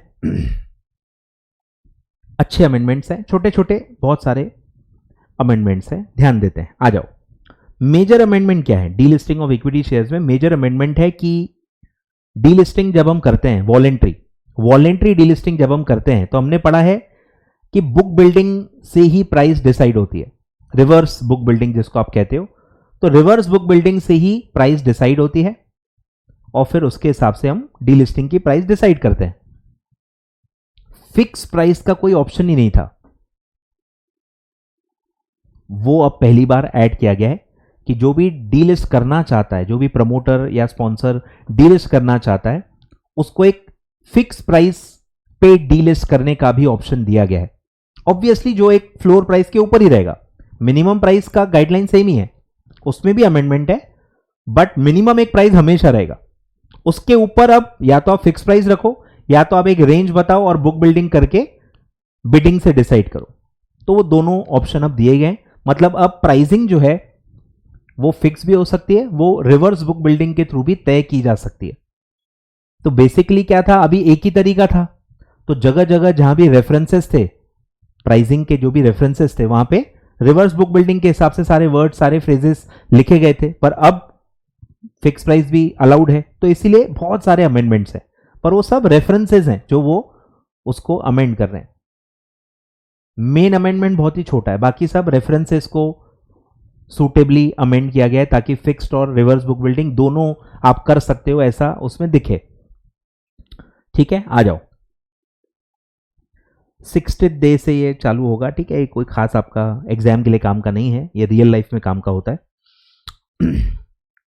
तो वॉलेंट्री डीलिस्टिंग में ये अमेंडमेंट है, ठीक है। एज ऑफ डूइंग बिजनेस के लिए ये किया गया है कि फिक्स प्राइस भी अलाउ किया गया है। Fix price process is allowed as an alternative to the reverse book building process, ठीक है। तो डेफिनेशंस पहले ऐड किए, 2 मेजर अमेंडमेंट है। सेकेंड वाला मैं बाद में बताऊंगा, वो लास्ट में आएगा। अभी आप सिर्फ फिक्स्ड प्राइस पे ही ध्यान दो। तो fixed delisting price means fix price offered by the acquirer, same है, offered by the acquirer for undertaking delisting of the company through fix price process. तो फिक्स प्राइस से अगर आप कर रहे हो तो फिक्स प्राइस प्रोसेस माना जाएगा। ये मैं लास्ट में बताऊंगा। आगे बढ़ते हैं। तो जगह जगह देखो आप चीजें अलग अलग हैं।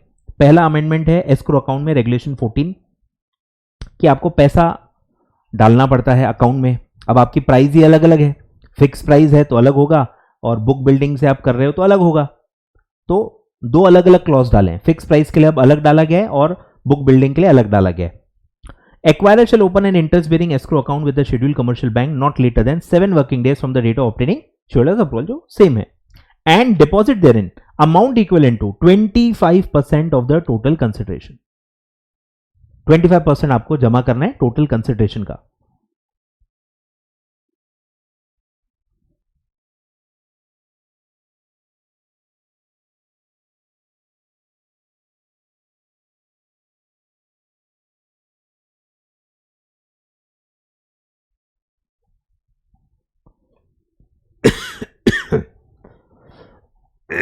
सॉरी, आगे बढ़ते हैं। तो 25% ऑफ द टोटल कंसिडरेशन आपको रखना है। अब प्राइसिंग के हिसाब से क्या चेंज होगा? In case delisting is proposed through reverse book building process, the total consideration क्या होता है? Number of shares into price, number of shares into price. तो प्राइस एक एलिमेंट होता है उसमें, इसीलिए अलग अलग दिया गया है कि आप प्राइस क्या लोगे for calculating this total consideration. The total consideration shall be calculated on the base of number of equity shares outstanding with the public shareholders, ठीक है। पब्लिक शेयरहोल्डर्स जितना आपको पैसा जमा करना पड़ता है, फिर एक्चुअली जितने लोग पार्टिसिपेट करेंगे वो अलग बाद में पता चलता है।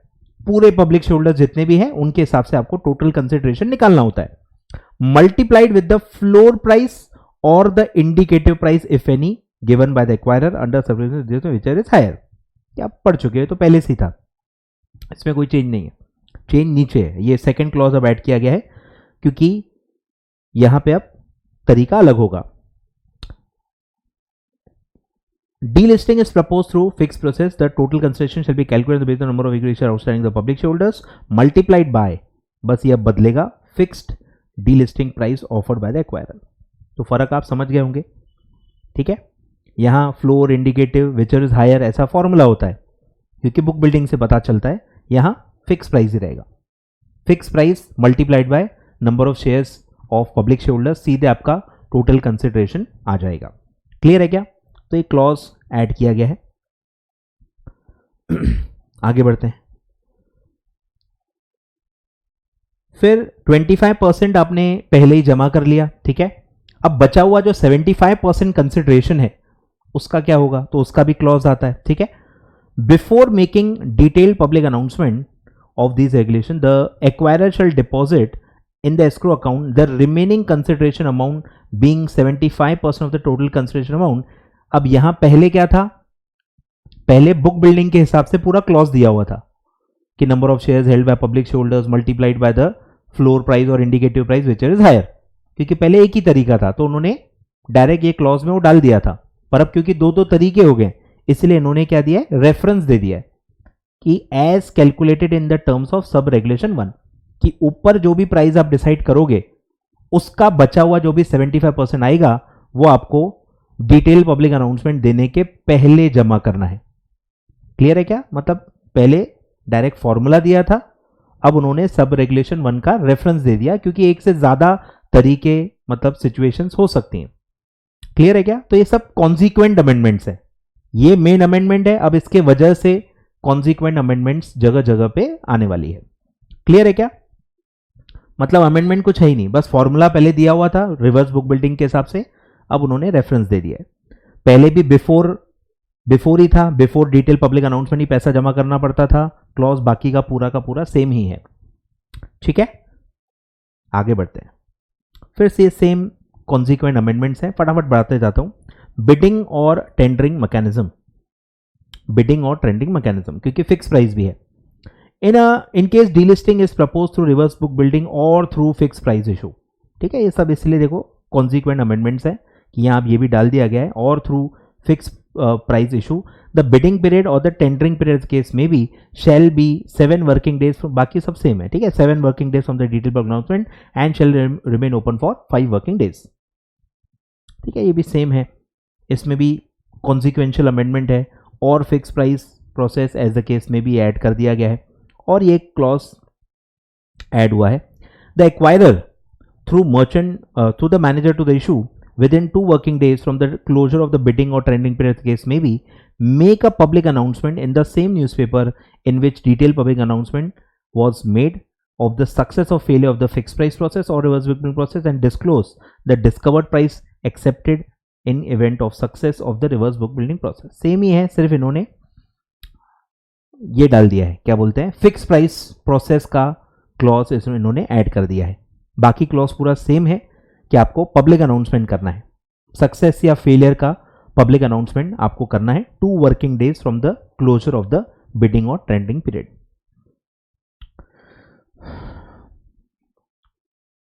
सब में ऐसा ही है, कुछ भी मतलब पढ़ाने लायक नहीं है, जगह जगह सिर्फ वर्ड्स या चीजें आपको चेंज करनी है, मतलब मेन अमेंडमेंट के वजह से थोड़े थोड़े वर्ड्स को चेंज किया गया है।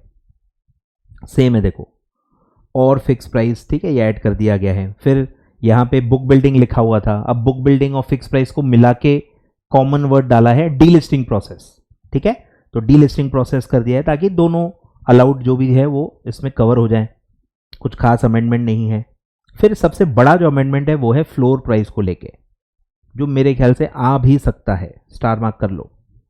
पुराना जो क्लॉज था उसमें आपने पढ़ा था कि रेगुलेशन 8 ऑफ SAST में जो प्राइसिंग गाइडलाइन है वो आपको यहां पे यूज करके फ्लोर प्राइस डिसाइड करना है, मतलब जो टेक ओवर गाइडलाइंस के जो नॉर्म्स हैं वही यहां पे अप्लाई होंगे फ्लोर प्राइस निकालने के लिए, सीधे रेफरेंस था। अब इन्होंने डीलिस्टिंग के हिसाब से प्रॉपर उसको चेंज करके अपने हिसाब से एक क्लॉज बना लिया है। ठीक है, तो क्या क्लॉज है काफी मिलता जुलता, SAST से ही बोरो करके उसको चेंज करके बनाया गया है, तो SAST जैसा ही आपको ये लगेगा, और SAST में जो आपने पढ़ा है उसका नॉलेज यहां पे आपको यूज करना है। ठीक है, तो 19A has been inserted, floor price कैसे निकालेंगे इसका पूरा क्लॉज ही डाल दिया है।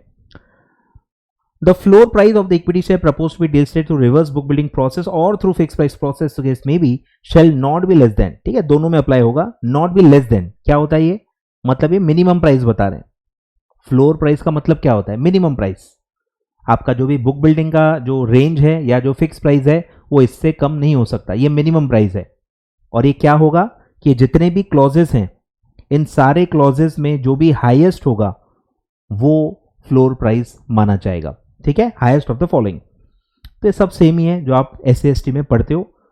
VWAP volume weighted average price काई के जो भी एक्विजिशंस एक्वायर करने की हैं, जो भी शेयर्स एक्वायर किए हैं आपने 52 वीक्स में इमीडिएटली प्रीवियस रेलेवेंट डेट, उसका volume weighted average price, volume weighted average price निकालना है 52 वीक्स का। Same volume weighted average price 26 week का। ये सब आपने पढ़ा हुआ है, इसलिए मैं ज्यादा डिटेल में नहीं जा रहा, सब आपने ऑलरेडी पढ़ा हुआ है। तो ख्याल में क्या रखना है, VWAP, काय का VWAP, जो भी एक्विजिशंस आपने किए हैं कितने पीरियड के, 52 वीक्स के।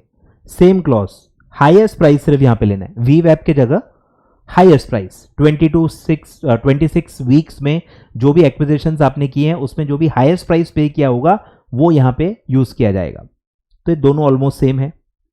फिर एक ये नया लाया है इन्होंने एडजस्टेड बुक प्राइस, जो आपको नीचे फॉर्मूले से निकालना है कि एडजस्टेड बुक प्राइस से कम फ्लोर प्राइस नहीं हो सकता। ठीक है, आगे बढ़ते हैं। और ये adjusted book price PSU public sector undertakings के केस में अप्लाई नहीं होगा, तो वैसे भी एक्सेप्शनल केस है। फिर VWAP market price, volume weighted average market price, acquisitions by acquirer नहीं, मार्केट में जो ट्रेडिंग आपकी चल रही है, आपके शेयर्स का जो मार्केट में ट्रेडिंग चल रहा है उसका वॉल्यूम वेटेड एवरेज प्राइस लेना होगा। कितने डेज का? 60 ट्रेडिंग डेज। सेम है, एसएसटी जैसा ही है। तो volume weighted market price 60 trading days का, जहां पे भी ज्यादा ट्रेड हुआ है। मल्टीपल स्टॉक एक्सचेंज पे अगर आप लिस्टेड हो तो जहां ज्यादा ट्रेड है वहां का volume weighted average market price निकाला जाएगा 60 ट्रेडिंग डेज का। और अगर आपके शेयर्स इनफ्रीक्वेंटली ट्रेडेड है, फ्रीक्वेंटली ट्रेडेड के अलग होते हैं, इनफ्रीक्वेंटली के लिए अलग होते हैं। तो अगर आपके शेयर इनफ्रीक्वेंटली ट्रेडेड है, नॉट फ्रीक्वेंटली ट्रेडेड, तो आपको इंडिपेंडेंट रजिस्टर्ड वैल्यूअर से प्राइस डिटरमाइन करना पड़ेगा। सेम ही है, तो पूरा सेम ही है, सिर्फ एक क्लॉज जो नया है, अलग है, वो है एडजस्टेड बुक वैल्यू। तो टोटल क्लॉज कितने हैं? 5। पांचवा क्लॉज तो इनफ्रीक्वेंटली ट्रेडेड के लिए अप्लाई होगा। मतलब अगर आपका फ्रीक्वेंटली ट्रेडेड है तो ऊपर के 4 ही क्लॉज अप्लाई होंगे। वॉल्यूम वेटेड एवरेज प्राइस काय का? एक्विजिशंस बाय एक्वायरर का 52 वीक्स का। हाईएस्ट प्राइस जो भी एक्विजिशंस आपने शेयर्स के किए हैं 26 वीक्स में हाईएस्ट प्राइस लेंगे उसका। फिर volume weighted average market price लेंगे 60 ट्रेडिंग डेज का।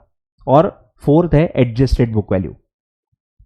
तो ये 4 क्लॉज आपको ध्यान में रखने। और अगर आपका शेयर इनफ्रीक्वेंटली ट्रेडेड है तो वैल्यूएशन कराएंगे इंडिपेंडेंट रजिस्टर्ड वैल्यूअर से, और उसका जो वैल्यूएशन आएगा वो आपका फ्लोर प्राइस सीधा सीधा माना जाएगा। क्लियर है क्या? अब आते हैं कि ये एडजस्टेड बुक वैल्यू कैसे निकालते हैं।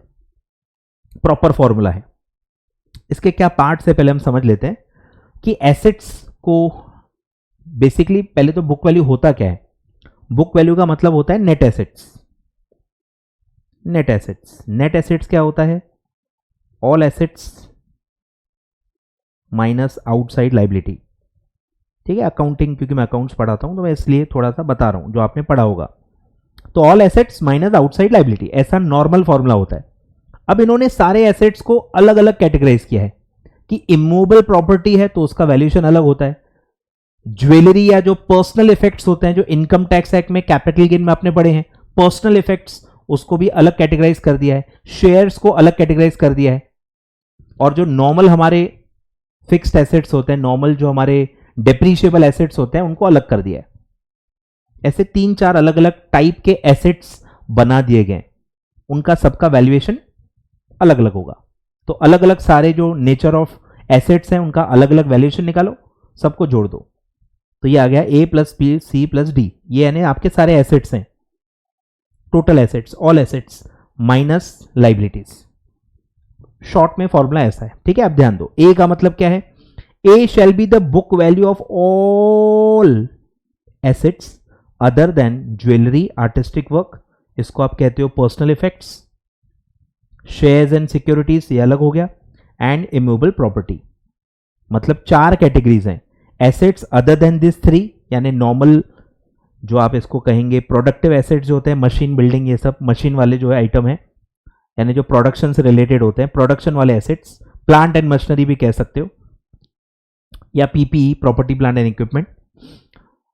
सेकंड है पर्सनल इफेक्ट्स, थर्ड है shares and securities, and fourth है इमूवेबल प्रॉपर्टी। ठीक है, तो पहला वाला है इन तीनों को छोड़ के, तो जो भी आपका बुक वैल्यू होगा, मतलब प्रोडक्टिव एसेट्स का बुक वैल्यू ही लेना है। ठीक है, book value in the balance sheet as reduced by any amount shown as asset including unamortised amount of deferred expenditure. मतलब जो फिक्टिशियस एसेट्स आप पढ़ते हो ना, फिक्टिशियस एसेट्स हैं, अगर लॉस वगैरह है तो वो माइनस कर लेना है।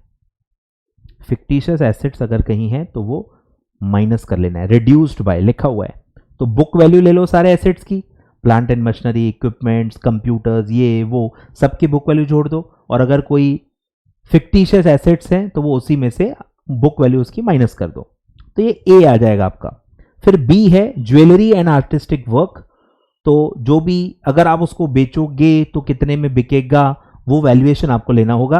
Price which the jewellery and artistic work would fetch if sold in the open market on the basis of valuation report obtained from the registered value. तो रजिस्टर्ड वैल्यू से वैल्यूएशन निकाल लो। फिर शेयर्स एंड सिक्योरिटी, उसको 2 में divide किया गया है, listed है या अनलिस्टेड है। अनकोटेड मतलब अनलिस्टेड, अनलिस्टेड है या इनफ्रीक्वेंटली ट्रेडेड है। लिस्टेड है लेकिन इनफ्रीक्वेंटली ट्रेडेड है, ज्यादा ट्रेड ही नहीं होते, तो अनलिस्टेड के बराबर माने गए।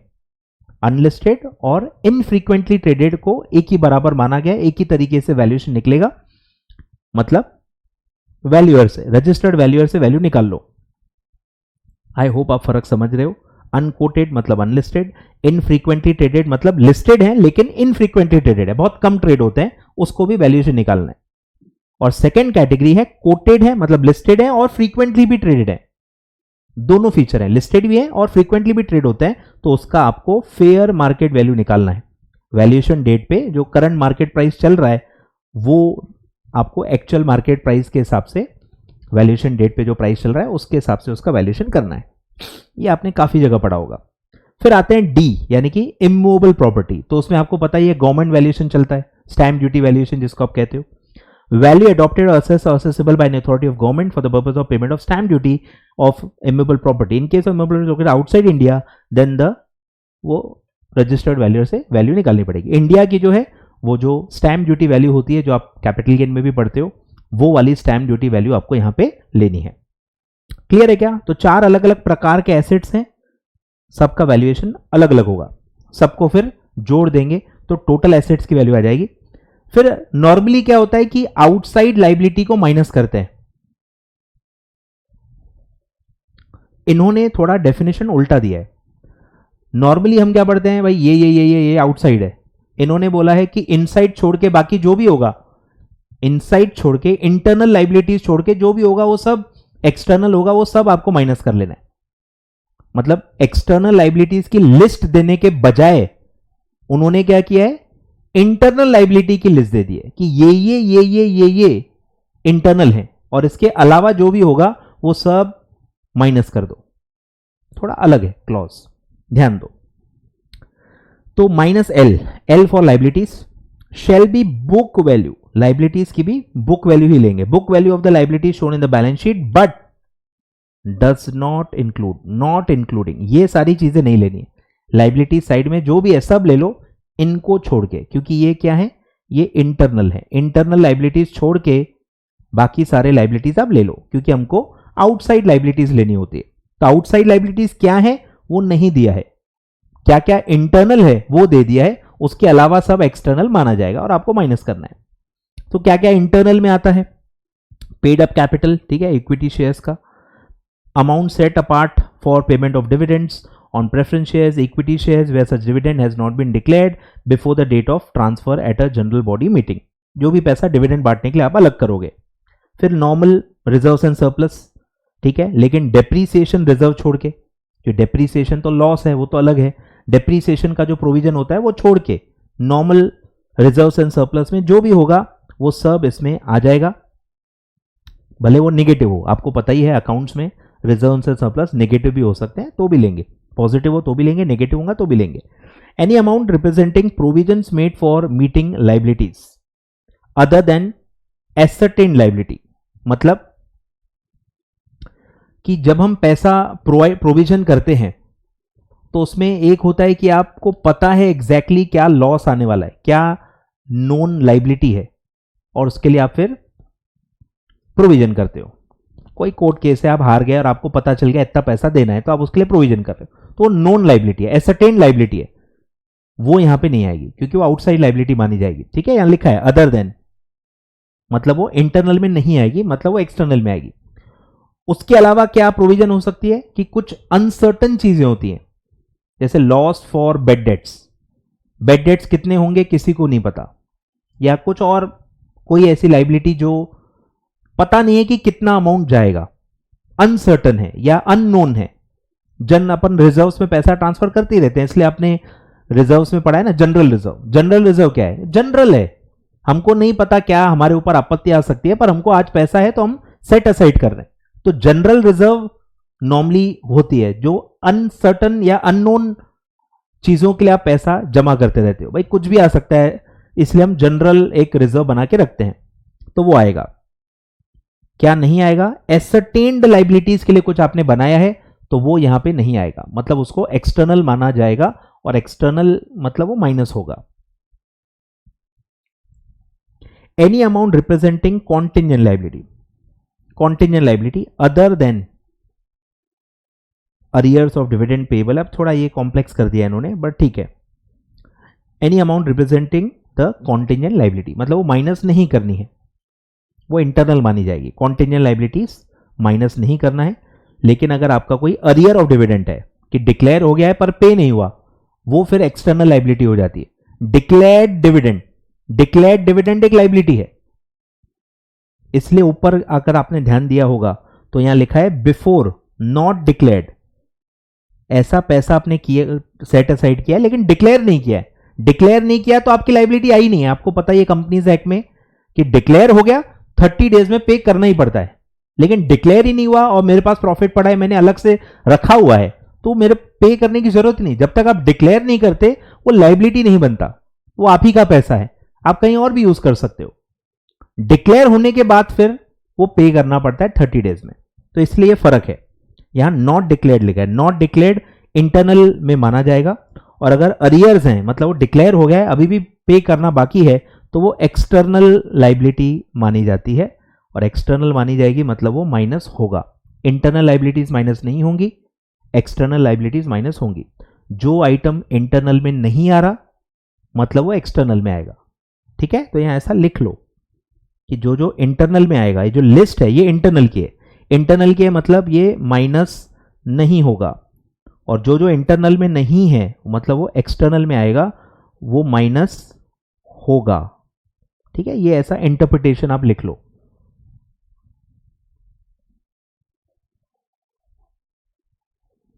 ठीक है, अब इस पे मुझे नहीं लगता प्रैक्टिकल आएगा, ठीक है, मुझे नहीं लगता कि प्रैक्टिकल आएगा, बहुत मुश्किल है। आ भी सकता है, ठीक है, आ तो कुछ भी सकता है। तो मेरे ख्याल से आप कंसेप्चुअली इसको समझ के जाओ। प्रैक्टिकल आ भी गया तो नंबर्स डायरेक्टली दिए रहेंगे, डायरेक्टली बस आपको नंबर्स कौन सा लेना है ये पता होना चाहिए। हो सकता है बुक वैल्यू अलग से दिया हो, ये वैल्यू अलग से दिया हो, मल्टीपल वैल्यूज आपको हो सकता है कंफ्यूज करने के लिए दी हो। आपको बस अगर पता है कि यार ये एसेट की यही वैल्यू लेनी है तो आपको कोई टेंशन नहीं है। अगर आपने अच्छे से पढ़ा है तो मुझे नहीं लगता आप कंफ्यूज होंगे। अगर आप अच्छे से ही नहीं पढ़ के जाओगे तो वहां पे आप कंफ्यूज हो जाओगे, ठीक है। तो ध्यान देना है।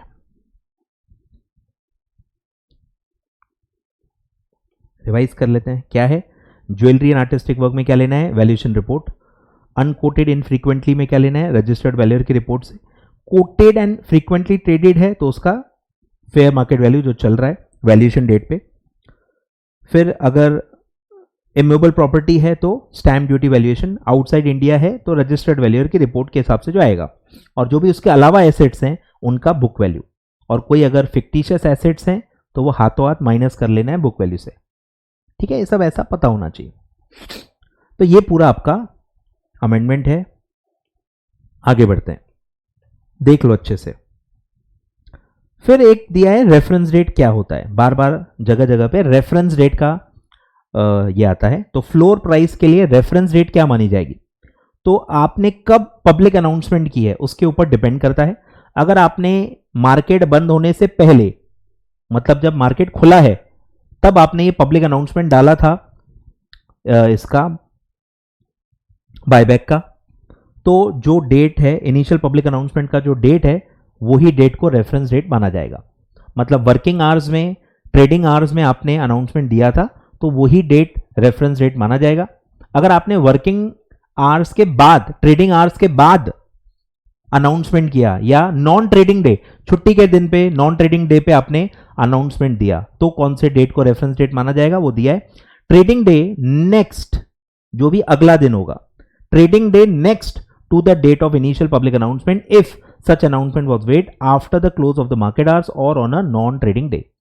नॉन ट्रेडिंग डे पे आपने इनिशियल पब्लिक अनाउंसमेंट दिया या after the close of market आपने इनिशियल पब्लिक अनाउंसमेंट दिया है, तो जो भी नेक्स्ट ट्रेडिंग डे होगा, इनिशियल पब्लिक अनाउंसमेंट के जो भी नेक्स्ट ट्रेडिंग डे होगा, वो डेट को रेफरेंस डेट माना जाएगा।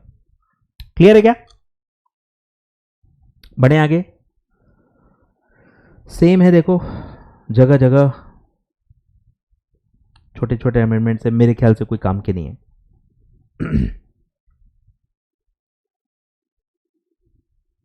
20A पढ़ लेते हैं। 20A is inserted specifying the provisions for fixed delisting price, ठीक है, ये नया ऐड हुआ है। In case acquirer has proposed delisting through fixed price process, acquirer shell provide a fixed delisting price. ठीक है, ये प्रोसेस है, तो प्राइस भी आपको बताना होगा, विच शेल बी एटलीस्ट, ध्यान दो, विच shall be at least 15% more, floor price से कम 15% ज्यादा होनी चाहिए। ठीक है, ये काफी इंपॉर्टेंट क्लॉज है इस मेथड के लिए, at least 15% more than the floor price. The acquirer shall be eligible to undertake delisting fixed price only if the shares are frequently traded. Infrequently traded है तो फिक्स प्राइस इशू नहीं कर सकते, fix price delisting नहीं कर सकते। फिर है acquirer shall be bound to accept the equity shares tendered or offered in the delisting offer if the post offer shareholding, ठीक है, जो आपको पता ही है 90% रीच हो जाती है। सेम क्लॉज यहां पे डाला गया है कि अगर 90% अचीव हो गया, एग्जिस्टिंग प्लस जो नए लोग इसमें पार्टिसिपेट कर रहे हैं और आप उनसे खरीद रहे हो, वो सब मिला के 90% और मोर आपके पास आ गया, तो वो प्राइस लॉक हो जाएगी और वो प्राइस पे आपको बायबैक करके डीलिस्टिंग करनी पड़ेगी। ठीक है, क्लियर है क्या? तो फ्रीक्वेंटली ट्रेडेड शेयर्स की डीलिस्टिंग के लिए ही अलाउड है और एटलीस्ट 15% मोर होनी चाहिए fix price from the floor price, काफी इंपॉर्टेंट है। आगे बढ़ते हैं, सेम सब्स्टिट्यूट हुए हैं और थोड़ा बहुत चेंजेस किया गया है। ठीक है, पढ़ लेते हैं। रेगुलेशन 22, ऑप्शन टू एक्सेप्ट और रिजेक्ट द डिस्कवर्ड प्राइस और काउंटर ऑफर, ये खास इंपॉर्टेंट नहीं, कट कर दो, ये भी सब क्रॉस रेफरेंसेस है। ठीक है, कुछ खास इंपॉर्टेंट नहीं है, सब जगह टेंडर्ड ऑफर्ड और ये जो एक फिक्स प्राइस का नाम है और एक बुक बिल्डिंग के ऐसे दोनों नाम्स को इसलिए जगह जगह पे ऐसा ये किया गया है। तो ये सब कॉन्सिक्वेंशियल चेंजेस हैं, फिक्स प्राइस को इनकॉर्पोरेट करने के लिए वर्ड्स को प्रॉपर्ली अमेंड किया गया है, तो कुछ खास काम नहीं है इसका। तो यहां तक हमारा पूरा एक अमेंडमेंट था फिक्स प्राइस इशू, एक ही अमेंडमेंट है फिक्स प्राइस इशू। अब सेकेंड पार्ट पे आते हैं, काफी अलग, काफी हटके है और मुझे लगता है शायद आपको नहीं समझेगा, डिपेंड करता है आपकी कंपनी लॉ और अदर लॉ की आपका नॉलेज कितना है उसके ऊपर डिपेंड करता है। तो ये एकदम अलग है, दो ऐसे मेजर अमेंडमेंट्स है। फिक्स प्राइस इशू जो हमने पढ़ लिया, अब सेकेंड अमेंडमेंट है which is investment holding company अगर डीलिस्ट होना चाहती है, listed investment holding company delist होना चाहती है pursuant to a scheme of arrangement. समझो बात को, पहले पूरा समझ लो कि एक कंपनी है जो कि इन्वेस्टमेंट होल्डिंग कंपनी है, लिस्टेड है, वो डीलिस्ट होना चाहती है और काय की वजह से, स्कीम ऑफ अरेंजमेंट की वजह से। तो वो कैसे होगी, मतलब ये जो डीलिस्टिंग है इस सिचुएशन में नॉर्मल डीलिस्टिंग गाइडलाइंस अप्लाई नहीं होंगी, इनको अलग ही तरीका दिया गया है। ठीक है, अब आपको थोड़ा ऐसा बैकग्राउंड समझना पड़ेगा। इन्वेस्टमेंट होल्डिंग कंपनी मतलब ये कंपनी क्या करती है, होल्डिंग कंपनी है, तो ये बेसिकली अपने सब्सिडरीज में पैसा इन्वेस्ट करती रहती है, बस अलग अलग सब्सिडरीज या एसोसिएट्स में ये पैसा लगाती है। इसका काम इन्वेस्टमेंट करना है बस, कोई एक्टिव रनिंग बिजनेस नहीं है, कोई सर्विस नहीं देती, कोई मैन्युफैक्चरिंग नहीं करती, कोई ट्रेडिंग नहीं करती, कुछ भी नहीं करती, इसका खुद का कोई बिजनेस नहीं है। इसका काम ही क्या है, अलग अलग कंपनी में इन्वेस्टमेंट करके बस उसको होल्ड करो, ये इसका काम है। अब ये कंपनी अगर डीलिस्ट होना चाहती है स्कीम ऑफ अरेंजमेंट की वजह से, तो वो कैसे डीलिस्ट होगी, कैसे वो शेयर्स एक्वायर करेगी, क्या करेगी, वो सब हमको ये समझना है। ठीक है, अब समझो बात को कि कोई भी कंपनी है, आपने कंसोलिडेशन पढ़ा है, कोई भी कंपनी है उसमें शेयर होल्डर्स होते हैं, वो कंपनी उनकी होती है और शेयर होल्डर्स में आपको पता है एक है जो जिसको हम कहेंगे प्रमोटर, यानी जिसके पास कंट्रोल है, और जिनके पास कंट्रोल नहीं है उनको आप क्या कहते हो, पब्लिक शेयर होल्डर्स, जिनको अकाउंट्स में आप माइनॉरिटी इंटरेस्ट कहते हो। ठीक है, तो पब्लिक शेयर होल्डर्स। तो बेसिकली हमको करना ही क्या होता है, पब्लिक शेयर होल्डर्स से उनके शेयर्स खरीदने होते हैं और फिर हम डिलीस्ट कर सकते हैं, यही होता है ना। स्कीम ऑफ अरेंजमेंट में भी तो यही होगा ना कि इनको आप पैसा वापस कैसे करोगे, इनको ही तो प्रोटेक्ट करने के लिए ये सारे गाइडलाइंस लाए गए ना, पब्लिक शेयर होल्डर्स के लिए ये सब होता है। तो इसमें बस यही बताया गया है कि पब्लिक शेयर होल्डर्स को पैसा कैसे दिया जाएगा, क्योंकि ये कंपनी का कोई बिजनेस ही नहीं है, ये कंपनी ने अलग अलग कंपनी के शेयर्स खरीदे हुए हैं, तो वो कैसे पैसा लाया जाएगा या कैसे पूरा बंटवारा होगा, कैसे पब्लिक शेयर होल्डर्स को उनको पैसे मिलेंगे, वो ही सब आपको यहां पे पढ़ना है। ठीक है, तो थोड़ा लिख लो ये सब।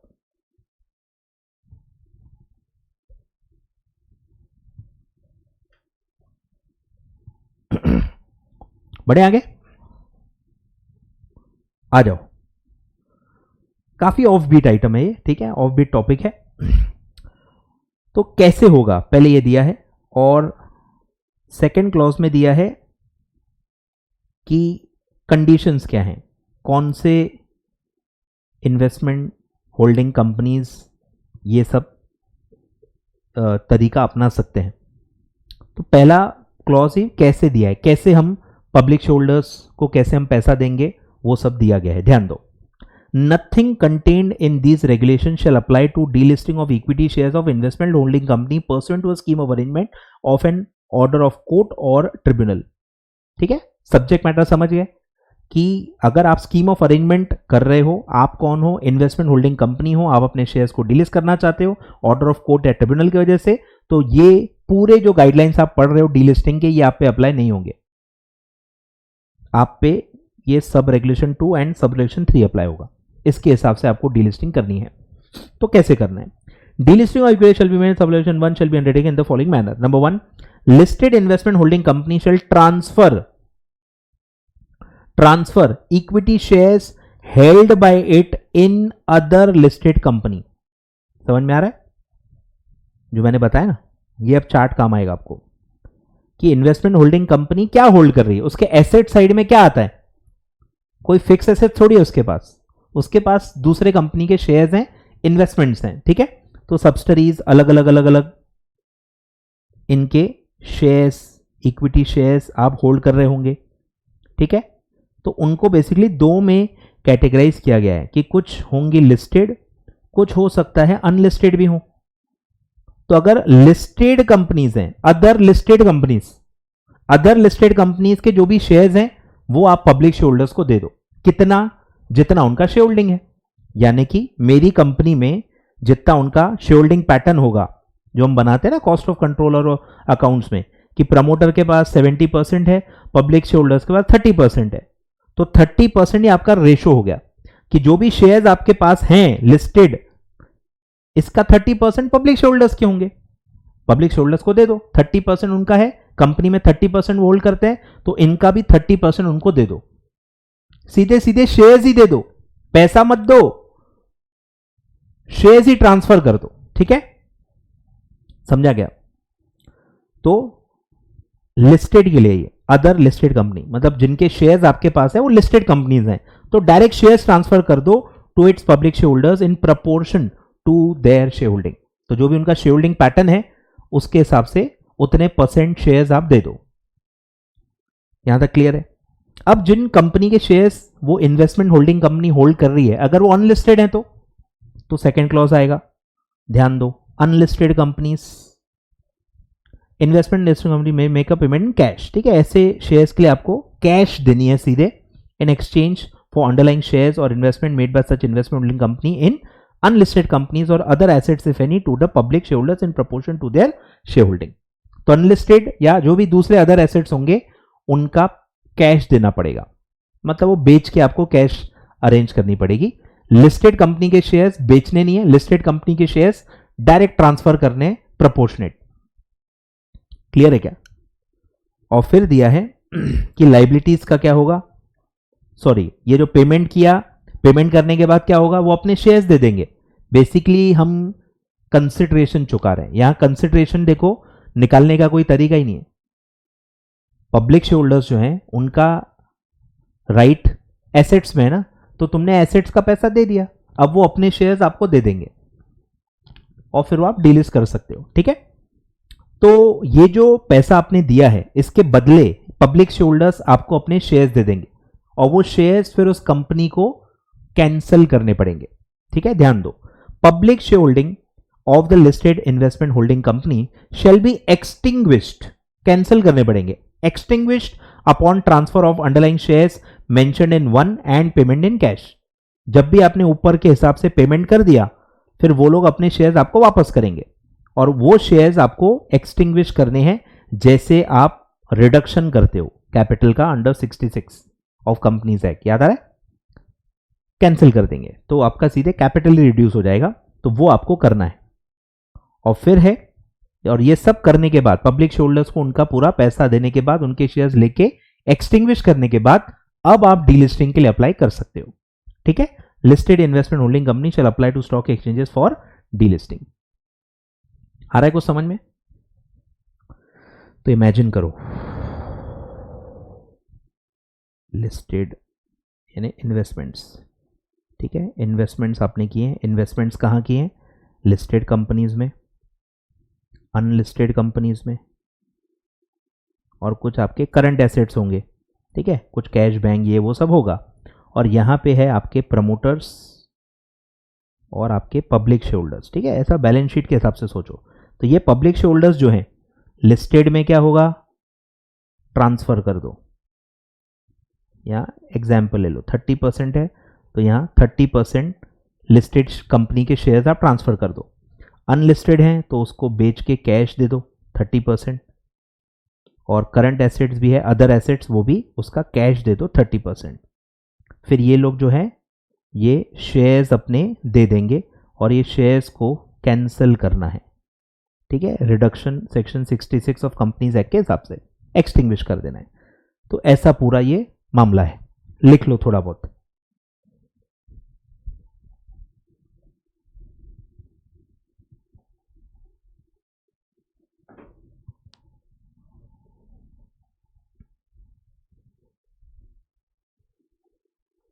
आगे बढ़ते हैं।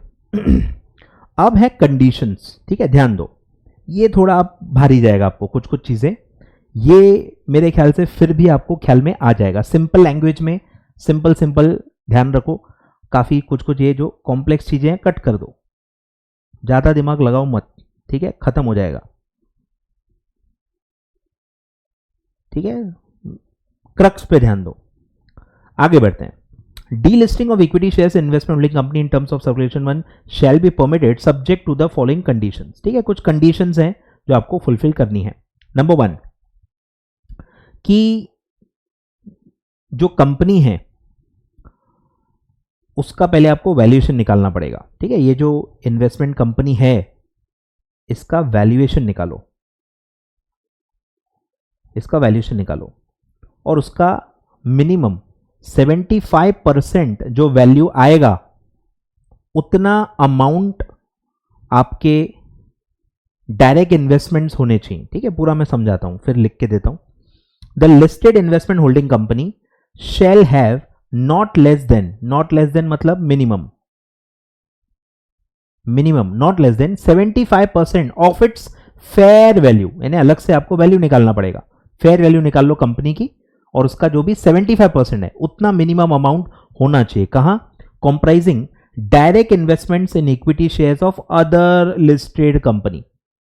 मतलब ऐसे इन्वेस्टमेंट होल्डिंग कंपनीज ये रास्ता चूज कर सकते हैं जिनका 75% value directly other listed company में लगा हुआ है।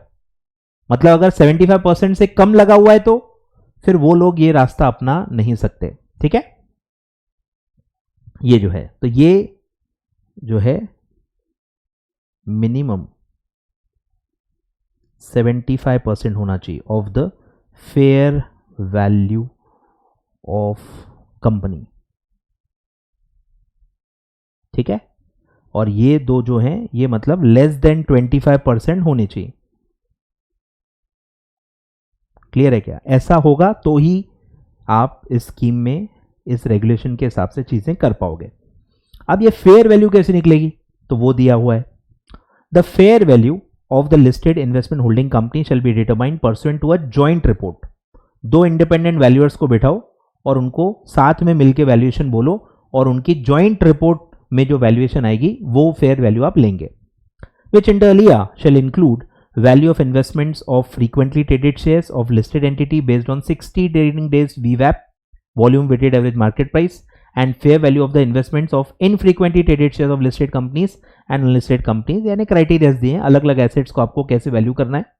फ्रीक्वेंटली ट्रेडेड ऐसे ये है तो 60 डेज का वीवैप जो हमने अभी फ्लोर प्राइस में पढ़ा था, और इनफ्रीक्वेंटली ट्रेड्स हैं या अनलिस्टेड कंपनीज हैं तो उनका फेयर वैल्यू निकालेंगे और अदर एसेट्स का भी फेयर वैल्यू निकालेंगे।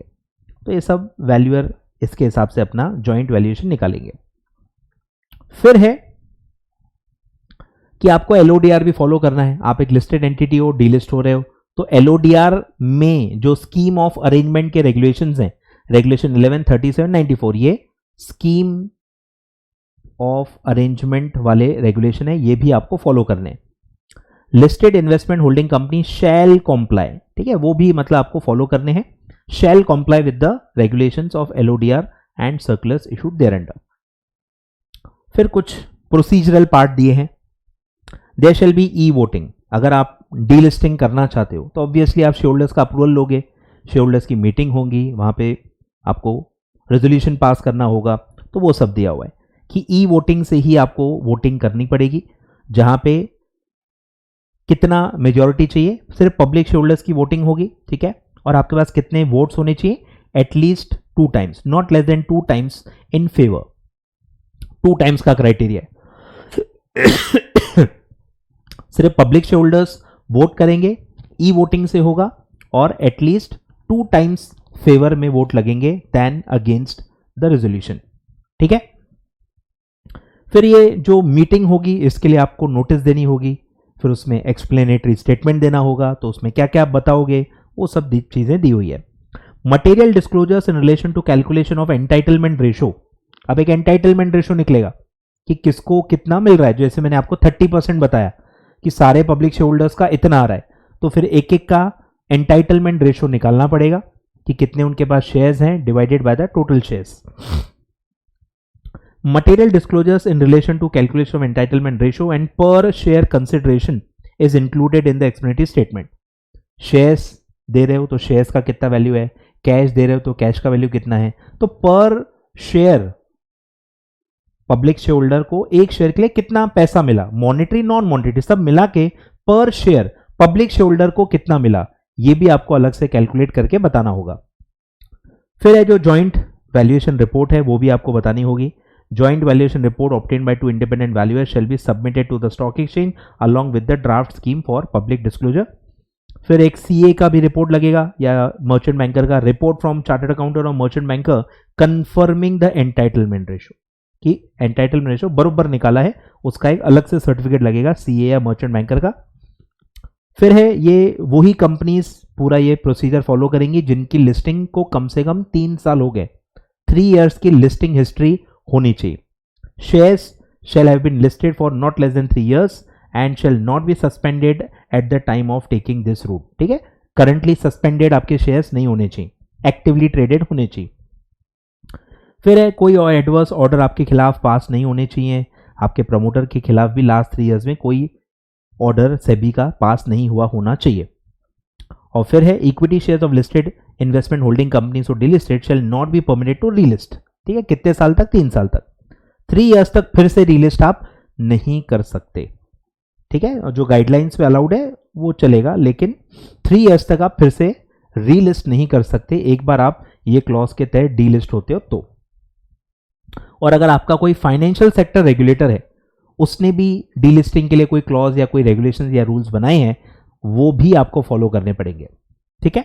तो ये पूरा 2 मतलब क्वेश्चन आ सकते हैं इसमें, एक है कैसे, मैनर, और एक है कंडीशन। एक है मैनर ऑफ डीलिस्टिंग, एक है कंडीशंस ऑफ डीलिस्टिंग, ऐसे 2 अलग अलग क्लॉज हैं। अब इसमें क्योंकि बहुत सारे क्लॉज हैं तो मैं कहूंगा जो जो इजी हैं वो आप याद रखो, टफ वाले आप स्किप कर लो, कोई भी 4-5 क्लॉजेस आप अच्छे से याद कर लो एग्जाम के लिए, ठीक है। तो ये पूरा आपका हो गया डीलिस्टिंग। देख लो अच्छे से, 2 मेजर अमेंडमेंट्स हैं, फिक्स प्राइस इशू और आपका delisting of equity shares of listed investment holding company pursuant to a scheme of arrangement. Clear है। फिर आते हैं बायबैक, इसमें भी ये पुराना वाला है, May 17, फिर आते हैं नवंबर 20, ये है, इसमें भी कुछ खास अमेंडमेंट नहीं है। जो लिमिट्स पढ़ते हो ना, कितना बायबैक कर सकते हैं, उसमें आपने पढ़ा होगा कि नया लैंग्वेज आया था, sets out a lower number. जो भी लोअर अमाउंट सेट करेगा वो लिमिट ली जाती है। बस वो लोअर अमाउंट की जगह अब विच एवर इज लोअर, जो पहले था, मतलब बैक टू स्क्वायर वन कर दिया है। पहले विच एवर इज लेस या लोअर ही लिखा था, फिर उन्होंने डाला था which ever is sets a lower amount. अब वापस सेट्स अ लोअर अमाउंट को कट करके इन्होंने which ever is lower words डाल दिए हैं, जो आप लिमिट वाले क्लॉजेस पढ़ते हो। फिर जब जब प्रमोटर बोलेगा कि उसको पार्टिसिपेट नहीं करना है बायबैक पे, उसको बताना पड़ता है बायबैक में पार्टिसिपेट करना चाहता है कि नहीं करना चाहता है। जब जब वो पार्टिसिपेट नहीं करेगा तो एंटाइटलमेंट का जो रेशो निकलता है उसमें प्रमोटर के शेयर्स काउंट नहीं करने हैं। इसमें भी एंटाइटलमेंट रेशो निकलता है, क्योंकि इसमें रिजर्वेशन भी होता है। स्मॉल शेयर होल्डर्स के लिए आप अलग से रिजर्व करते हो, अदर कैटेगरीज के लिए फिर अलग करते हो, तो एक रेशो निकालना पड़ता है कि उनके पास कितने शेयर्स हैं और उनको कितने अवेलेबल हैं। अवेलेबल और उनके पास कितने शेयर है, इसका रेशो निकलता है, उसको कहते हैं एंटाइटलमेंट रेशो। तो ये जो एंटाइटलमेंट आप रेशो निकालोगे तो उसमें प्रमोटर के शेयर्स काउंट नहीं करने हैं अगर वो पार्टिसिपेट नहीं करने वाले। ठीक है, करने वाले हैं तो काउंट होंगे, नहीं करने वाले हैं तो उसमें काउंट नहीं करना है। क्लियर है क्या? फिर ये भी बेस चेंज किया है कि जो रिकॉर्ड डेट है, रिकॉर्ड डेट में आपने पढ़ा होगा buyback offer shall not open shall not later than 4 working days from the date of public announcement. तो पहले वो रिकॉर्ड डेट के बेस पे था, 4 डेज फ्रॉम रिकॉर्ड डेट। अब वो रिकॉर्ड डेट के बेस को उन्होंने 4 days working days from date of public announcement कर दिया है। पब्लिक अनाउंसमेंट के not later than 4 working days के अंदर अंदर ओपन हो जाना चाहिए। मतलब टाइम गैप दी है कि ओपन कब तक हो जाना चाहिए, 4 दिन से ज्यादा और लेट नहीं कर सकते पब्लिक अनाउंसमेंट से। ठीक है, तो पहले बेस रिकॉर्ड डेट था, अब उन्होंने डेट ऑफ पब्लिक अनाउंसमेंट से बेस का काउंट लिया हुआ है। आगे बढ़ते हैं। फिर लास्ट है company shall not issue any shares. ठीक है, वो जो कंडीशन लगती है कि आप बायबैक कर रहे हो तो फिर आप नए शेयर इशू नहीं कर सकते। ये क्लॉज आपने और भी 1-2 गाइडलाइंस में पढ़ा होगा कि अगर सबसिस्टिंग ऑब्लिगेशंस हैं, मेरे ऊपर ऑलरेडी ऑब्लिगेशन है, मैंने बायबैक के पहले ही कुछ चीजें की हुई हैं जिसकी वजह से फ्यूचर में मुझे कुछ चीजें इशू करनी है, तो वो अलाउड है क्योंकि वो सबसिस्टिंग है, ऑलरेडी वो चीजें हो चुकी हैं। तो वो वाली चीजें फ्यूचर में उसका कोई इफेक्ट आने वाला है तो वो आएगा, उसको आप कुछ नहीं कर सकते। वॉलेंट्रीली आप नए शेयर इशू नहीं कर सकते। तो सबसिस्टिंग ऑब्लिगेशंस की वजह से कुछ भी हो रहा है तो वो अलाउड है। तो नॉर्मल क्लॉज क्या था, company shall not issue any shares और other specified security including my bonus till the expiry of buyback period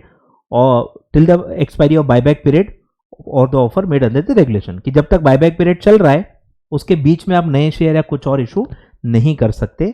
फिर उसको दिया है एक्सेप्शन कि क्या अलाउड है, accept in discharge of subsisting obligations, जो भी इवेंट्स आने वाले होंगे फ्यूचर में, like conversion of warrants, stock option schemes with equity shares, conversion of preference shares और डिबेंचर्स इनटू इक्विटी शेयर। ये सारे इवेंट्स अगर आ रहे हैं तो ये कर सकते हैं क्योंकि ये सबसिस्टिंग ऑलरेडी पास्ट में कुछ आपने किया है जिसकी वजह से ये इसका डेट आने वाला है आगे, तो वो चलता है। Provided that relevant details and potential impact of subsidiary obligation, if any, shall be disclosed in the public announcement। तो पहले ही आपको पब्लिक अनाउंसमेंट में बता देना है कि बायबैक ऑफर जो पीरियड है उसके बीच में ये सारे सबसिस्टिंग ऑब्लिगेशन के इवेंट्स आने वाले हैं और इनका कितना इंपैक्ट होगा ये भी आपको पब्लिक अनाउंसमेंट में ही बता देना है। क्लियर है क्या? बहुत नेग्लिजिबल अमेंडमेंट है, ठीक है, इग्नोर भी कर सकते हैं, बहुत ही छोटे अमेंडमेंट्स हैं। इसमें भी मार्केट अब्यूज वाला वर्ड डाला है। म्यूचुअल फंड्स में अमेंडमेंट है, मार्केट अब्यूज का डेफिनेशन डाला गया है जो कि पीएफ यूटीपी से ही डाला है। पीएफ यूटीपी में ही आप मार्केट अब्यूज पढ़ते हो, वही यहां पे म्यूचुअल फंड्स में डाला गया है। Definition of market abuse is inserted which includes manipulative, fraudulent and unfair trade practices which may contravene section 12A of the act और any of the provisions of SEBI PFUTP regulations और SEBI PIT regulations, ठीक है, ये definition add किया है। तो market abuse की definition डाली है जो पहले नहीं थी, ठीक है। तो ये आपके टोटल अमेंडमेंट्स थे फॉर जून 2025। 2-3 ही अच्छे टॉपिक्स थे जो मैंने आपको स्टार मार्क करवा दिए हैं, जो मेरे हिसाब से आ सकते हैं। उसके अलावा तो कुछ खास सेपरेट क्वेश्चन नहीं बनता, ठीक है। Thank you so much. Do like the video and do share this video with all your friends. Thank you so much.